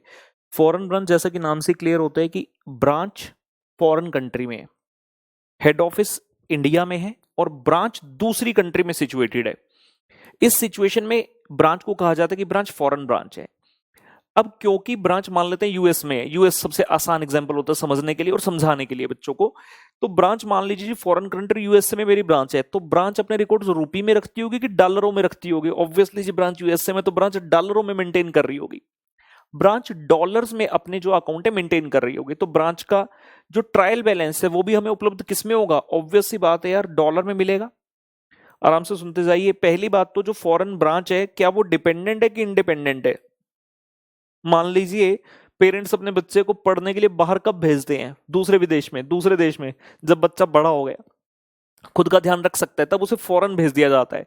तो जब तक ब्रांच इंडिया में, तब तक हम कहते हैं कि यार ये डिपेंडेंट हो सकती है या इंडिपेंडेंट हो सकती है। लेकिन जैसे ही ब्रांच का वर्ड जुड़ा फॉरेन, मतलब ब्रांच जो है वो बड़ी ब्रांच होगी, वो इंडिपेंडेंट ब्रांच है। यानी कि ब्रांच अपने रिकॉर्ड्स खुद मेंटेन करती है। डिपेंडेंट ब्रांच जो हमने किया था, वहां हमने कहा था ब्रांच कोई रिकॉर्ड मेंटेन नहीं करती। लेकिन इंडिपेंडेंट ब्रांच में आकर सीखा कि ब्रांच अपने डबल एंट्री सिस्टम के रिकॉर्ड्स मेंटेन करती है। तो फॉरेन ब्रांच जो है वो इंडिपेंडेंट ब्रांच की ही एक एक्सटेंशन है। फर्क सिर्फ इतना पड़ा कि इंडिया में ना होकर ये फॉरेन में सिचुएटेड है। तो ब्रांच जब अपने अकाउंट्स मेंटेन करती है, ऑब्वियसली वो फॉरेन करेंसी में मेंटेन करती होगी। और मेरे एग्जांपल में कि अगर ब्रांच यूएस में है तो डॉलर में मेंटेन करती होगी। ईयर एंड पर मान लो ब्रांच ने आपको अपना ट्रायल बैलेंस दे दिया डॉलर में, क्योंकि मैं हेड ऑफिस इंडिया में हूं, तो मैं पूरी ऑर्गेनाइजेशन का प्रॉफिट देखना चाहता हूं। मेरी वाली चीजें तो रुपी में है, लेकिन फॉरेन की जो ब्रांच है, जब मैंने उसका ट्रायल बैलेंस मंगवाया, उसका तो डॉलर में है। तो मुझे करना क्या होगा? ऑब्वियस सी बात है यार, इंडिया में तो रुपी चलता है, मुझे रुपी वाला प्रॉफिट बताना होगा। अगर मैं अपना प्रॉफिट कह रहा हूं, मैंने कहा मेरा प्रॉफिट है 5 लाख रुपए, लेट से 50 लाख रुपए पूरे साल का, और ब्रांच का है लेट से $50,000। तो यार ये मैचिंग सी नहीं, मेरा 50 लाख रुपए, ब्रांच का $50,000, ये क्या चल रहा है? मान लो एक ब्रांच आपकी यूके में, उसका आ रहा है जी 65,000 पाउंड, कोई कहीं और है उसका आ रहा है जी 70,000 सिंगापुर डॉलर, लेट से, तो गलत हो गया। मतलब मजा नहीं आया। आपको क्या करना है, ईयर एंड पर अपनी जितनी भी ब्रांचेस हैं, चाहे वो इंडिया की या फॉरेन की, सबका प्रॉफिट निकालना है अपनी वाली करेंसी में यार, जहां पर हेड ऑफिस है जो कि इंडिया में है, तो हमें इंडियन करेंसी में चाहिए। लेकिन सबसे बड़ी दिक्कत क्या आती है? Conversion of the items from the foreign currency to the Indian currency. Indian currency rupee है, आपको जो ट्रायल बैलेंस मिला है, आपको उसको कन्वर्ट करके लाना है इंडियन करेंसी में। लेकिन ट्रायल बैलेंस के अंदर तो कितनी सारी आइटम्स होती है, डिफरेंट डिफरेंट नेचर की। ओपनिंग स्टॉक जो बिल्कुल स्टार्टिंग की डेट का था, फिर ड्यूरिंग द ईयर वाली चीजें, परचेज, सेल, खर्चे और इनकम, फिर ईयर एंड वाली बातें, एसेट्स, लायबिलिटी। तो सभी के लिए ऑब्वियसली अलग अलग रेट जो है लगाया जाता है। जब आप अलग अलग रेट लगाओगे, फॉरेन ब्रांच का जो ट्रायल बैलेंस फॉरेन करेंसी में था, फॉरेन करेंसी में टैलिड था, जैसे ही आपने फॉरेन करेंसी से एक्सचेंज रेट से मल्टीप्लाई किया, इंडियन करेंसी में लाने के लिए कोई सिंगल रेट से तो मल्टीप्लाई नहीं करेंगे, क्योंकि डिफरेंट आइटम्स का जो पॉइंट ऑफ टाइम ओरिजिनेट का है वो डिफरेंट है। जैसे ओपनिंग स्टॉक तो बिल्कुल ओपनिंग डेट पर था, मैं उसके लिए ड्यूरिंग द ईयर वाला रेट थोड़ी लगाऊंगा या क्लोजिंग थोड़ी लगाऊंगा, ओपनिंग रेट लगाऊंगा। लाइबिलिटीज ईयर एंड पर है तो क्लोजिंग रेट लगाऊंगा, एसेट्स ईयर एंड पर है क्लोजिंग रेट लगाऊंगा। लेकिन ड्यूरिंग द ईयर खर्चा हुआ मान लो सैलरी, उसके लिए ओपनिंग या क्लोजिंग थोड़ी लगाऊंगा, उसके लिए एवरेज रेट लगाऊंगा। तो जब आप डिफरेंट डिफरेंट आइटम के लिए डिफरेंट डिफरेंट रेट लेकर आएंगे तो आपका ट्रायल बैलेंस टैली होगा ही नहीं। तो यहां पर आकर एक मेन दिक्कत हमारे सामने आती है। तो वो एक पॉइंट है जो कि यहां पर फॉरेन ब्रांचेस का एक महत्वपूर्ण काम जिसमें हमें करना है। उसके अलावा फॉरेन ब्रांच की ना डिस्टिंक्शन की जाती है, थोड़ी सी डिस्टिंक्शन है छोटी सी, कि foreign branch can be the IFO that is integral foreign operation, और it can be NIFO non integral foreign operation. Integral foreign operation word से क्लियर है, इंटेग्रल है। मैं हेड ऑफिस, मान लीजिए आप मेरी ब्रांच है, जो बिजनेस में करता हूं आप उसी बिजनेस को कर रहे हो। इंटेग्रल फॉरेन ऑपरेशन यानी कि जो ये ब्रांच फॉरेन में है ये हेड ऑफिस का ही काम आगे जो है बढ़ा रही है, तो मैं कहूंगा ये ब्रांच मेरी कौन है, ईफो है। लेकिन नीफो नॉन इंटेग्रल, मैं जो काम करता हूं ब्रांच उसके अलावा कुछ और काम भी कर रही है या फिर कुछ अलग ही काम कर रही है। लेट्स से हमारा इंडिया में जो है साइकिल का बिजनेस है, लेकिन जो ब्रांच हमारी फॉरेन में है वहां पर साइकिल वाइकल का कोई बिजनेस नहीं चलता, तो उन्होंने किसी और चीज का, लेट्स से उन्होंने कपड़े का काम खोल लिया, लेकिन कंट्रोल हम ही करते हैं उन्हें, मतलब मेरी ही ब्रांच है। तो इस सिचुएशन में क्योंकि नीफो, क्योंकि मेरा जो मेन बिजनेस साइकिल का, उसे नहीं कर रहे वो, they are not promoting that, they are not doing that business, वो कुछ और काम कर रहे हैं, तो वो होता है नीफो। दोनों में डिस्टिंक्शन कहां आती है, जब हम थोड़ी देर में पढ़ेंगे ना डिटेल में लिखकर, मैं बताऊंगा कौन कौन से एक्सचेंज रेट कहां पर यूज करने हैं, तब हम देखेंगे कि ईफो और नीफो में फर्क क्या होता है। काफी सारी बात हमने समझ ली, हम सीधा बढ़ते हैं आगे, कॉन्सेप्ट नंबर 11 लिखते हैं और चंद बातें फॉर्मली इन राइटिंग कर लेते हैं। फॉरेन ब्रांचेस इस चैप्टर का अंतिम कॉन्सेप्ट, कॉन्सेप्ट 11, फॉरेन ब्रांचेस लिखेंगे जी।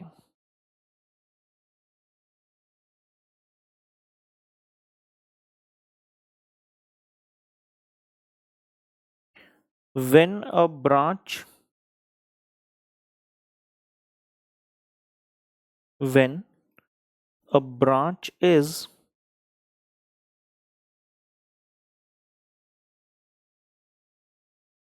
established abroad, it is called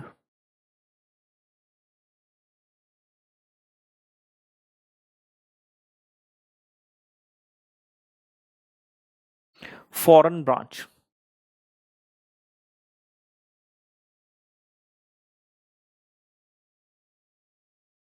Next point, foreign branches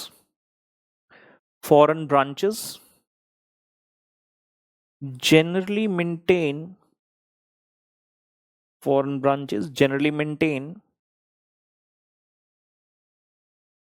independent and complete record of business, independent and complete record of business transacted by them. Foreign branches generally maintain independent and complete record of the business transacted by them in the currency of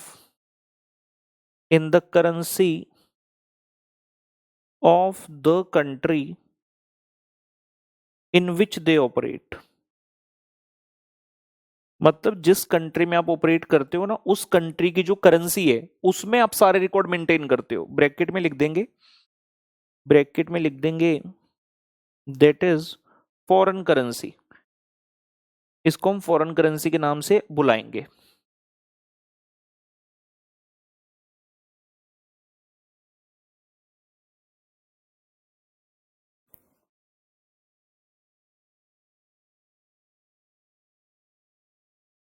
The main problem in this case is the main problem in this case is the restatement of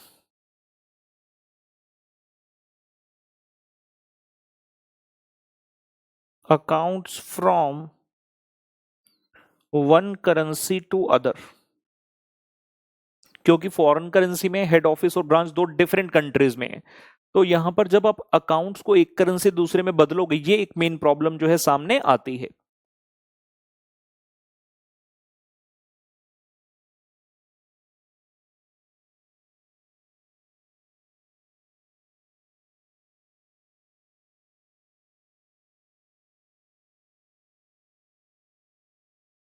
It is obvious that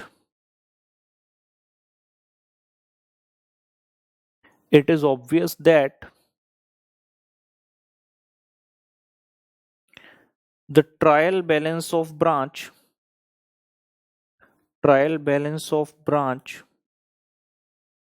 must be converted, must be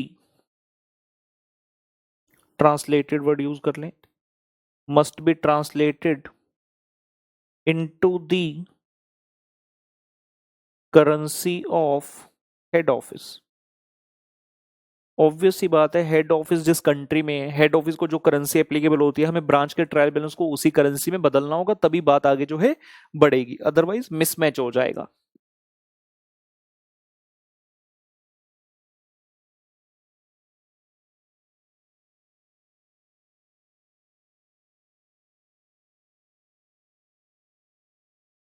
The normal principles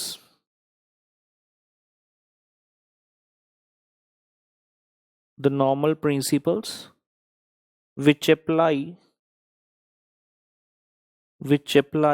to the independent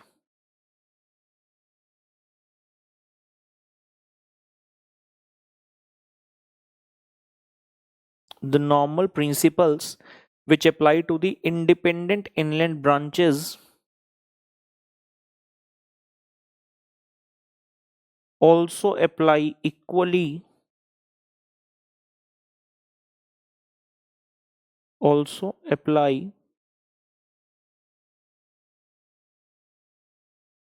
equally to the foreign branches। The normal principles which apply to the independent branch also apply equal to the foreign branches, bracket में लिखवा देता हूं, after the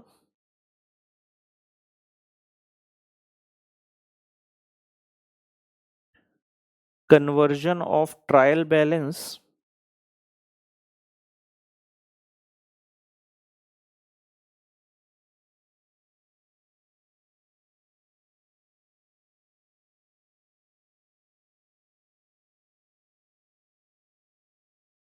into Indian currency।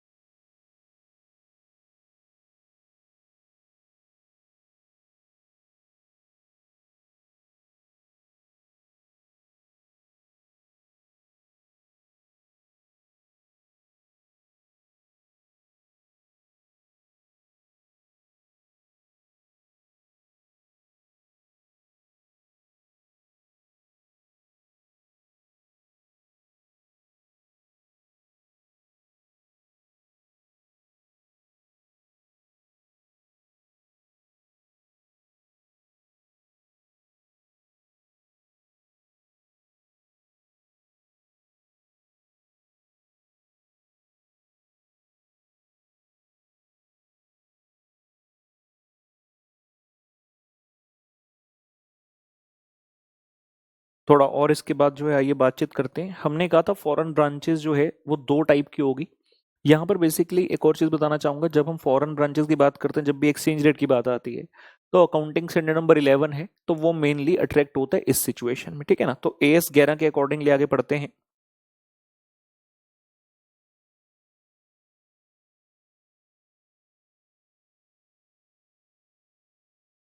Classification of foreign branches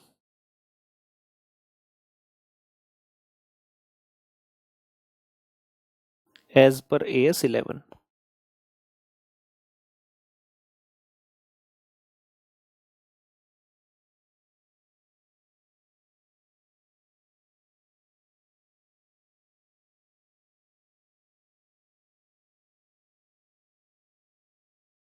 classification of foreign branches as per AS 11। मैंने क्या कहा, दो type का, एक है integral foreign operation that is IFO,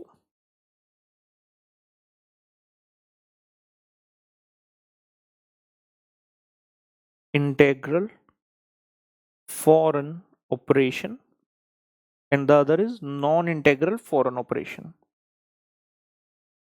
Integral foreign operation and non-integral foreign operation. So this is called as IFO and the other is called as NIFO. IFO NIFO क्या होता है, इनके बारे में आइए लिखते हैं. It is a foreign operation.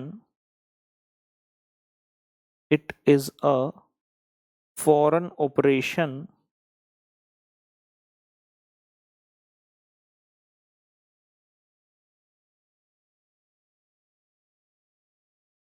the activities of which are an integral part. कौन सा फॉरेन ऑपरेशन है जिसकी एक्टिविटी क्या है, इंटेग्रल पार्ट है, जो मैंने कहा था कि हमारे बिजनेस से मिलता जुलता है. Integral part of those of the reporting enterprise. में AS11 की टेक्निकल लैंग्वेज में ही लिखा दिया, अदरवाइज इसका मतलब क्या है, head office. Reporting enterprise bracket में लिख दूं HO, कि हमारा जो HO है उसी का जो मेन काम है वही अगर आप करते हो तो आप क्या हो, IFO हो, इंटेग्रल फॉरेन ऑपरेशन हो.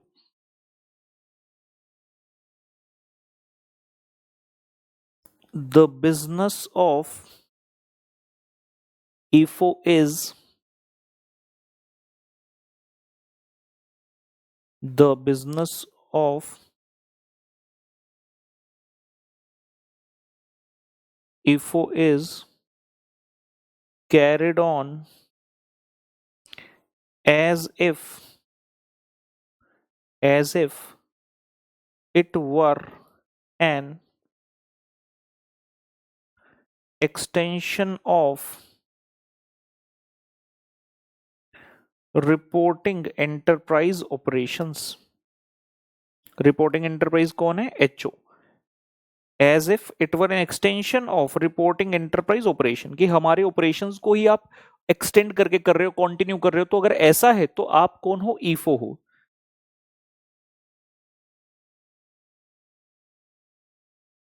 एग्जाम्पल, एक एग्जाम्पल लिख लेते हैं.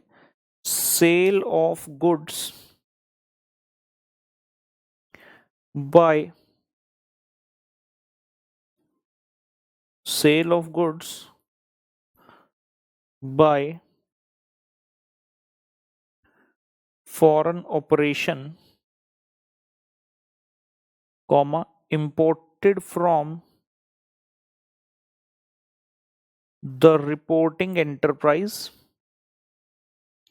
imported from the reporting enterprise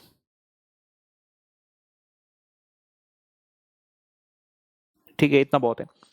क्या बोला, sale of goods by foreign operation, मतलब जो ब्रांच है फॉरेन में उसने गुड्स सेल के, कौन से, जो कि उसने इंपोर्ट किए थे रिपोर्टिंग एंटरप्राइज HO से. तो यार आप मेरे वाला ही तो काम कर रहे हो जो मैं यहाँ करता हूँ. आप, हम भी आपको वही सामान भेजते हैं और आप वही बेच देते हो.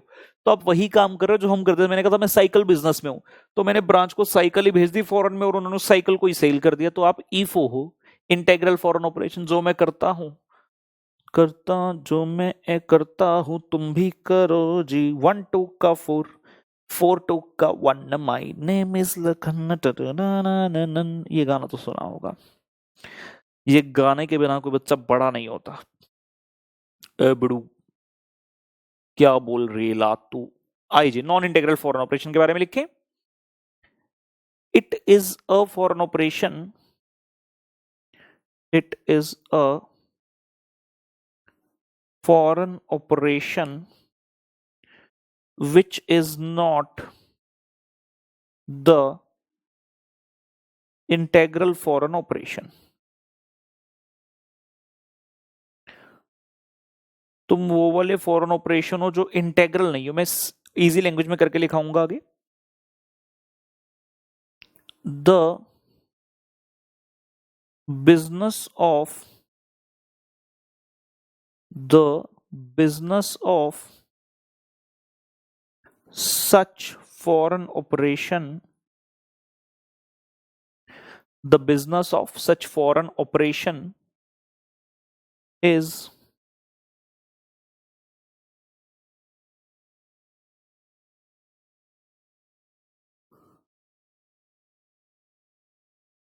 carried on in a substantially the business of such foreign operation is carried on in a substantially independent way मतलब अपना अलग से ही सब्सटेंशियली इंडिपेंडेंट रहकर काम करते हैं मतलब हमने कहा हम सामान भेजें बेचोगे कहते मुझे मत बताओ मुझे पता है मुझे क्या करना है मतलब इंडिपेंडेंटली काम करना चाहते हैं जैसे कि like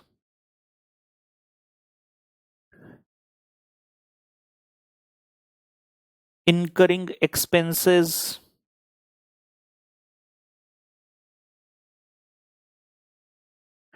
comma generating incomes and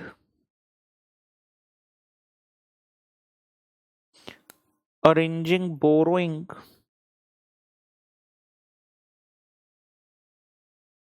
in its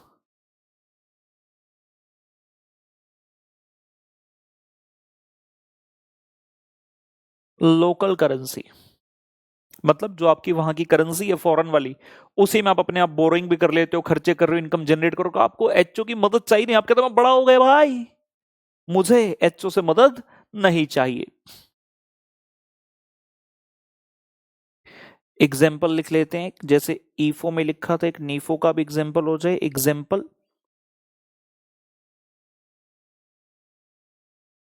production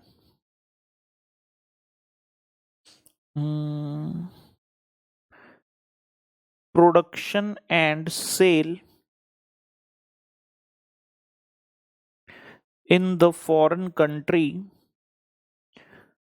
मतलब फॉरेन कंट्री में प्रोडक्शन कर रहे हो सेल कर रहे हो आउट ऑफ रिसोर्सेज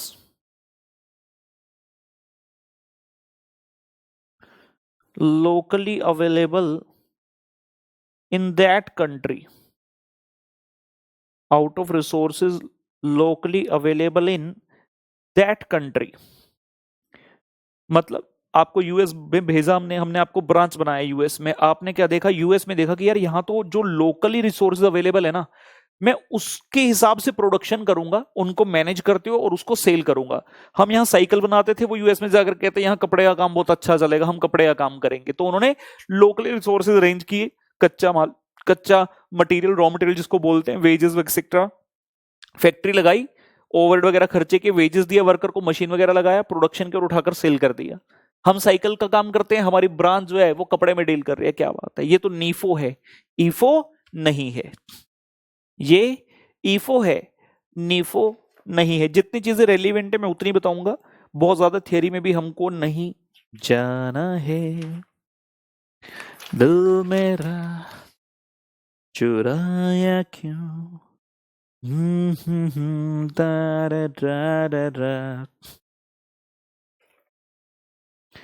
ठीक है जी मैं आगे आपको लेकर चलता हूं चल चल वे तू बंदे चल चल वे तू बंदे ओके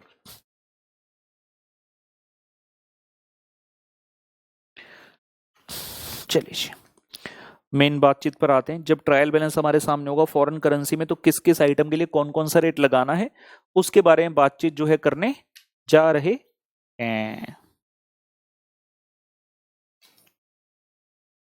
हेडिंग लिखेंगे rates applicable for conversion of trial balance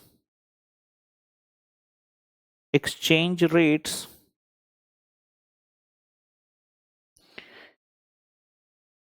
applicable for conversion of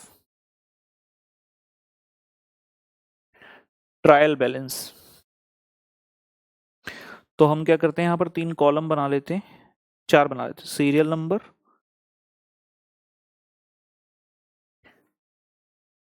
particulars ईफो और नीफो। सीरियल नंबर 1 2 3 4 करके लिखते हैं, पर्टिकुलर्स में आइटम लिखेंगे कि ट्रायल बैलेंस की आइटम कौन सी है, और ईफो के नीचे कि अगर ईफो है तो कौन सा एक्सचेंज रेट यूज करना, और नीफो है तो कौन सा एक्सचेंज रेट यूज करने का। Number 1, opening stock. Opening stock के लिए यूज करना opening rate.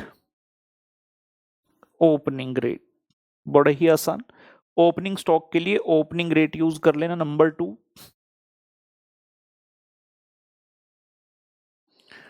Expenses average rate, क्योंकि एक्सपेंस पूरा साल होते रहते हैं तो average rate. Number 3, income. Income क्या एक ही बार होती है पूरे साल में? जी नहीं, इनकम तो रेगुलर फ्लो है, ये भी एवरेज रेट पर जाएगा।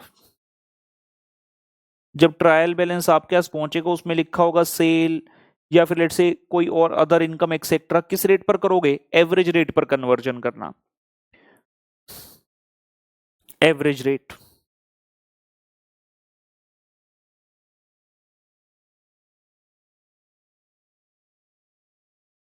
क्लोजिंग एसेट्स ब्रैकेट में लिखिए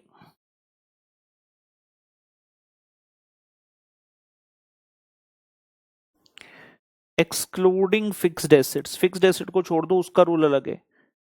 बाकी जितने भी एसेट्स हैं सबके लिए एक ही rate, closing rate. Closing debtor है, क्लोजिंग बीआर है, क्लोजिंग कैश है, सबके लिए एक ही रेट, क्लोजिंग रेट। हमने लिखा एक्सक्लूडिंग फिक्स्ड एसेट क्योंकि यही सबसे स्पेशल पॉइंट है।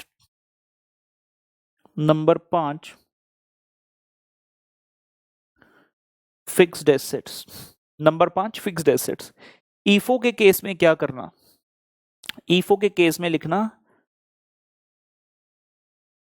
डेट ऑफ परचेज वाला एक्चुअल रेट। जिस दिन आपने फिक्स्ड एसेट परचेज किया था वही वाला रेट। सर क्या बात करो, मतलब मान लो आज की रेट में मेरे पास ट्रायल बैलेंस है और एसेट खरीदा था 5 साल पहले, तो क्या 5 साल पहले का रेट यूज करना? तो उत्तर है जी हां। उत्तर है जी हां, आपको वही रेट यूज करना होगा। ईफो में हम बिल्कुल एग्जैक्ट पोजीशन लेकर चलना चाहते हैं क्योंकि जो ईफो है वो इंटेग्रल है, वो बिल्कुल हमारे जैसा है, तो हम उसकी एग्जैक्ट कन्वर्जन करना चाहते हैं बिल्कुल सही रेट पर। जबकि नीफो में ऐसा नहीं है, वहां आ जाएगा क्लोजिंग रेट। वो कहता है यार इतना रौला क्या है, इतना क्या रौला है, जब बाकी एसेट्स के लिए क्लोजिंग रेट है तो इसके लिए भी क्लोजिंग रेट लगा दो, मैं तुम्हारा कोई इंटेग्रल ऑपरेशन थोड़ी हूं। तो लगा दिया। याद रखेंगे जो रेट फिक्स्ड एसेट्स का है वही इसकी डेप्रिसिएशन पर भी लगता है। डेप्रिसिएशन को एक्सपेंस मानकर एवरेज रेट मत लगा देना, जो रेट से फिक्स्ड एसेट को कन्वर्ट करोगे वही रेट डेप्रिसिएशन पर भी लगाना होगा।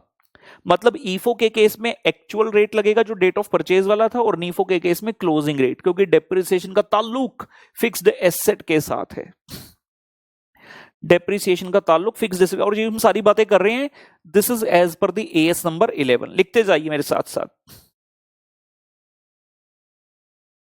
ये भी हो गया। Next, closing liabilities.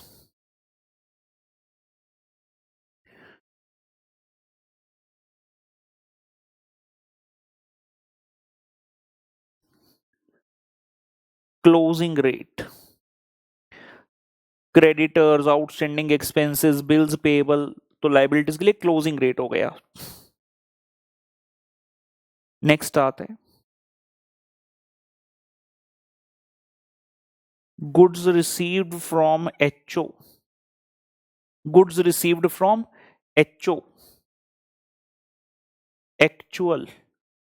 एक्चुअल ये क्या? एक्चुअल, एक्चुअल ब्रांच कह रही है मैंने इतने डॉलर के गुड्स रिसीव किए, एचओ कहता रुक जाओ यार, मैंने तो भेजा था, मुझे पता है कितने रुपए के भेजा था, तो जितने रुपए के एक्चुअल में एचओ ने भेजे थे वो रुपए लिख लेना, आपको कन्वर्जन की जरूरत क्यों है? एक्चुअल वैल्यू उपलब्ध है, तो एक्चुअल वैल्यू, क्योंकि ये एक्चुअल वैल्यू उपलब्ध है। Similarly remittance to HO, branch ने पैसे भेजे थे एचओ को, तो पता तो है कितने रुपए आए थे, एक्चुअल वैल्यू। एचओ की बुक से हमें एक्चुअल वैल्यू मिल जाएगी इसकी रुपए में, कन्वर्जन की आवश्यकता नहीं है। सिमिलरली इंटर यूनिट अकाउंट, मतलब ब्रांच की बुक्स में एचओ का जो अकाउंट है उसको कन्वर्ट मत करना, वो भी एक्चुअल वैल्यू मिल जाएगा। दोबारा सुनो मैंने क्या बोला, हम ब्रांच के ट्रायल बैलेंस को कन्वर्ट करने की बात कर रहे हैं। ब्रांच के ट्रायल बैलेंस में एक एचओ का अकाउंट भी होगा, head office account, credit balance. तो उसको कैसे हम कन्वर्ट करें, हम कह रहे कन्वर्ट मत करना, ब्रांच की बुक्स में एचओ का जो बैलेंस है, एचओ की बुक्स में भी तो ब्रांच का वही बैलेंस होगा, तो वो वाली वैल्यू सेम टू सेम उठाकर लिख लेना। इंटर यूनिट अकाउंट भी हो गया। ये सारी चीजें करने के बाद, क्योंकि आपने देखा तरह तरह के डिफरेंट डिफरेंट रेट हमें लगे, किसी चीज पर ओपनिंग रेट, किसी पर एवरेज, किसी पर क्लोजिंग रेट, तो जब आप अपना पूरा ये खत्म करेंगे ट्रायल बैलेंस, तो जो एक्सचेंज डिफरेंस आएगा उसका क्या करना, जो एक्सचेंज डिफरेंस आएगा उसका क्या करना।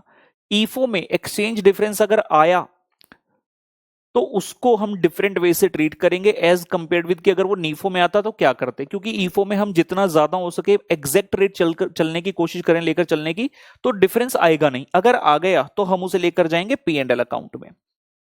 एक्सचेंज डिफरेंस जाता है पी एंड एल अकाउंट में। अब ये दो तरह का हो सकता है जी, ये दो तरह का हो सकता है।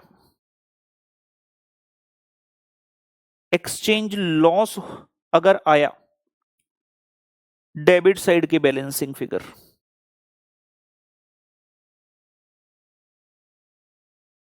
और एक्सचेंज गेन अगर क्रेडिट साइड पर बैलेंसिंग फिगर। आपने ट्रायल बैलेंस बनाया इंडियन करेंसी में, फॉरेन से जब इंडियन में कन्वर्ट किया, तो डेबिट साइड पर अगर बैलेंसिंग फिगर आई हम कहेंगे एक्सचेंज लॉस है, क्रेडिट साइड पर बैलेंसिंग फिगर आई तो हम कहेंगे एक्सचेंज गेन है। और ये कहां चला जाएगा, पी एंड एल अकाउंट में ले जाएंगे। जब हम पी एंड एल बनाएंगे ट्रेडिंग पेडल, तो वहां पी एंड एल में ले जाएंगे इसे, ठीक है ना। और अगर एक्सचेंज लॉस होगा तो पी एंड एल में आप डेबिट करोगे, एक्सचेंज गेन होगा तो आप पी एंड एल में क्रेडिट कर दोगे।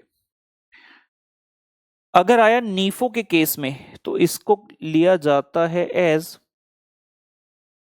Foreign currency translation reserve. Foreign currency translation reserve मतलब जब फॉरेन करेंसी से इंडियन करेंसी में ट्रांसलेट किया तब ये डिफरेंस है, तो नाम रख दिया फॉरेन करेंसी ट्रांसलेशन रिजर्व। क्योंकि नीफो हमारा इंटेग्रल ऑपरेशन नहीं है और उसमें हम एग्जैक्ट चीजें लेकर नहीं चल रहे, जिसके कारण अगर डिफरेंस आया तो हम कह रहे हैं कि यार इससे के कारण पी एंड एल को डिस्टर्ब मत करो, इसे बैलेंस शीट में ले जाओ। लिख लेंगे to be taken to balance sheet. साथ में एक नोट लिखना है, if average rate not given in question,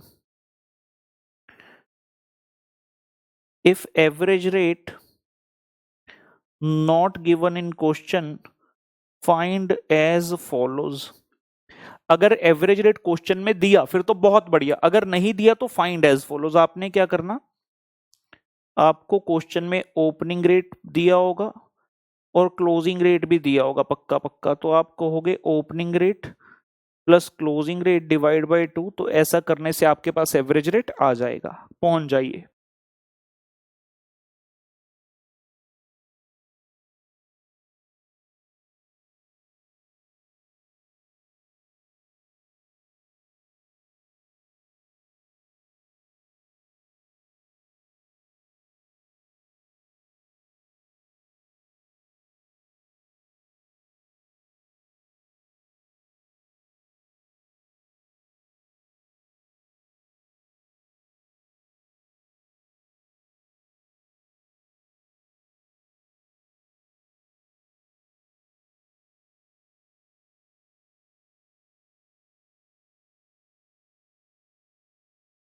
चलिए जी एक छोटा सा क्वेश्चन कर लेते हैं। हमारे पास क्वेश्चन नंबर 37 है जी क्लास पजल में, थोड़ी सी स्टार्टिंग हो जाए इसकी। Question number 37,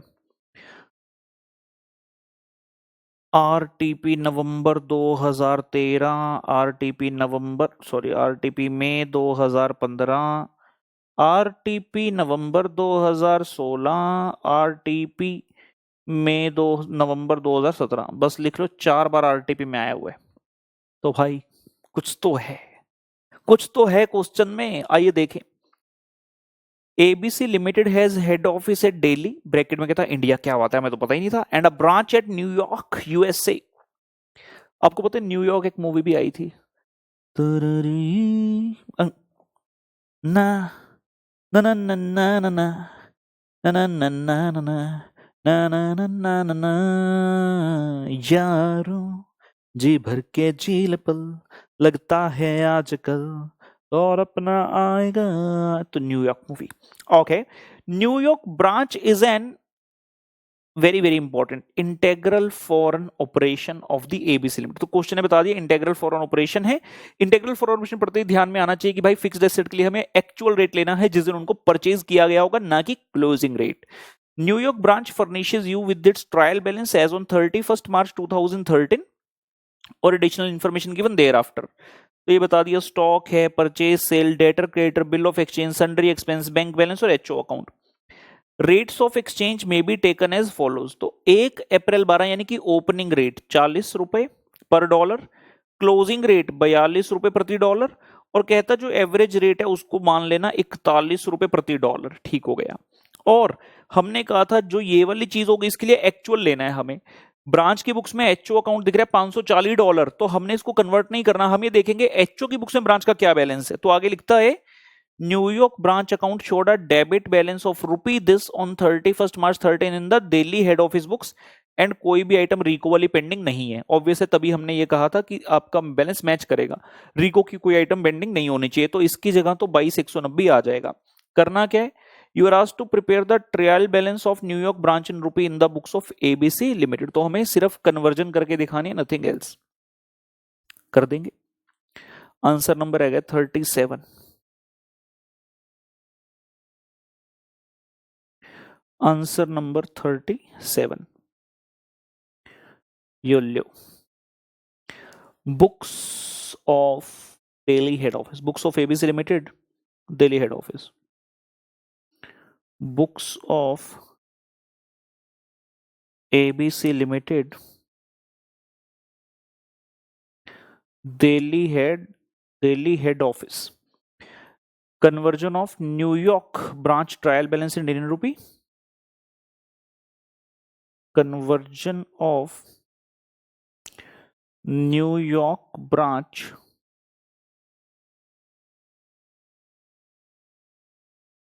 trial balance in Indian rupee, और ये ट्रायल बैलेंस कब का एज ऑन 31st March 2013। क्या क्या चीजें क्वेश्चन में, पर्टिकुलर्स, फिर debit dollar, credit dollar, dollar ठीक से नहीं बन रही, रुको जरा,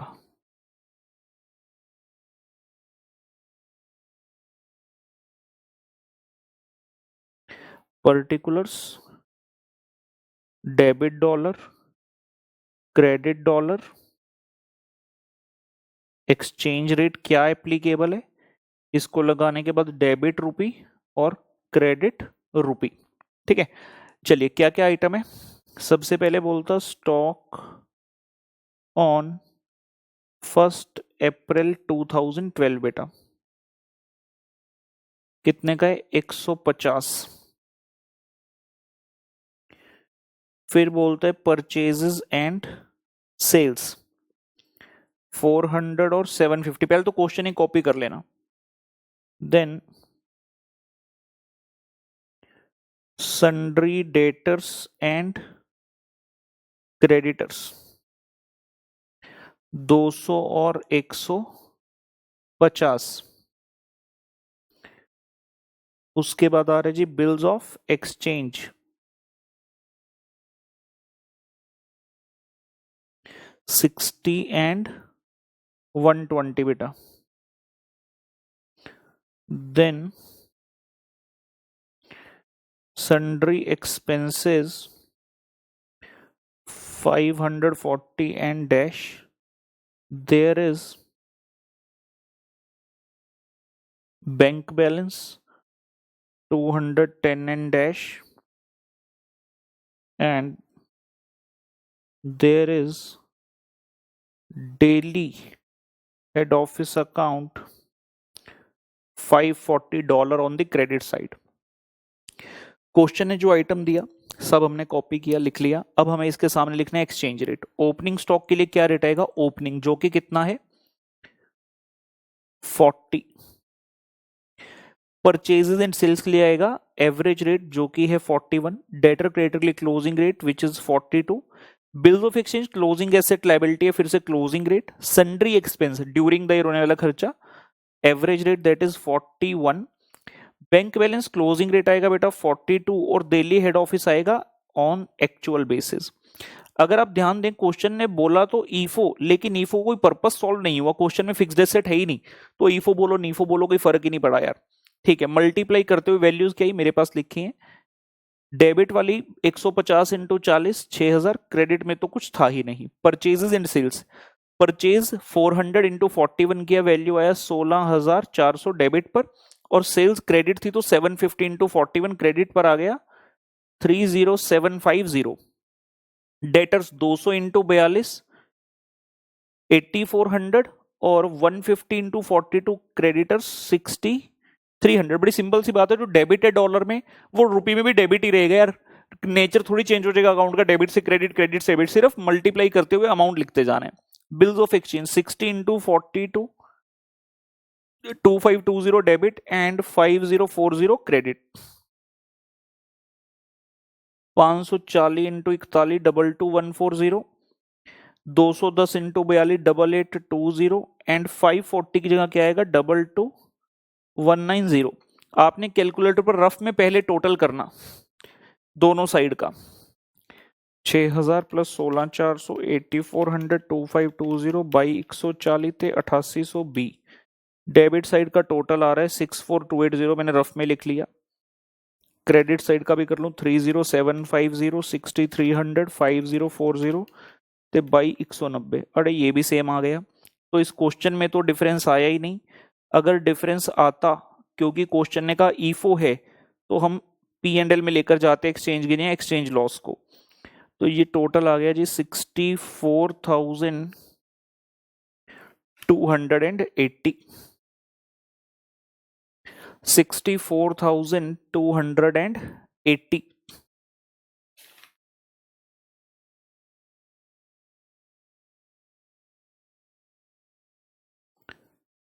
ठीक हो गई बात, डन हो गया।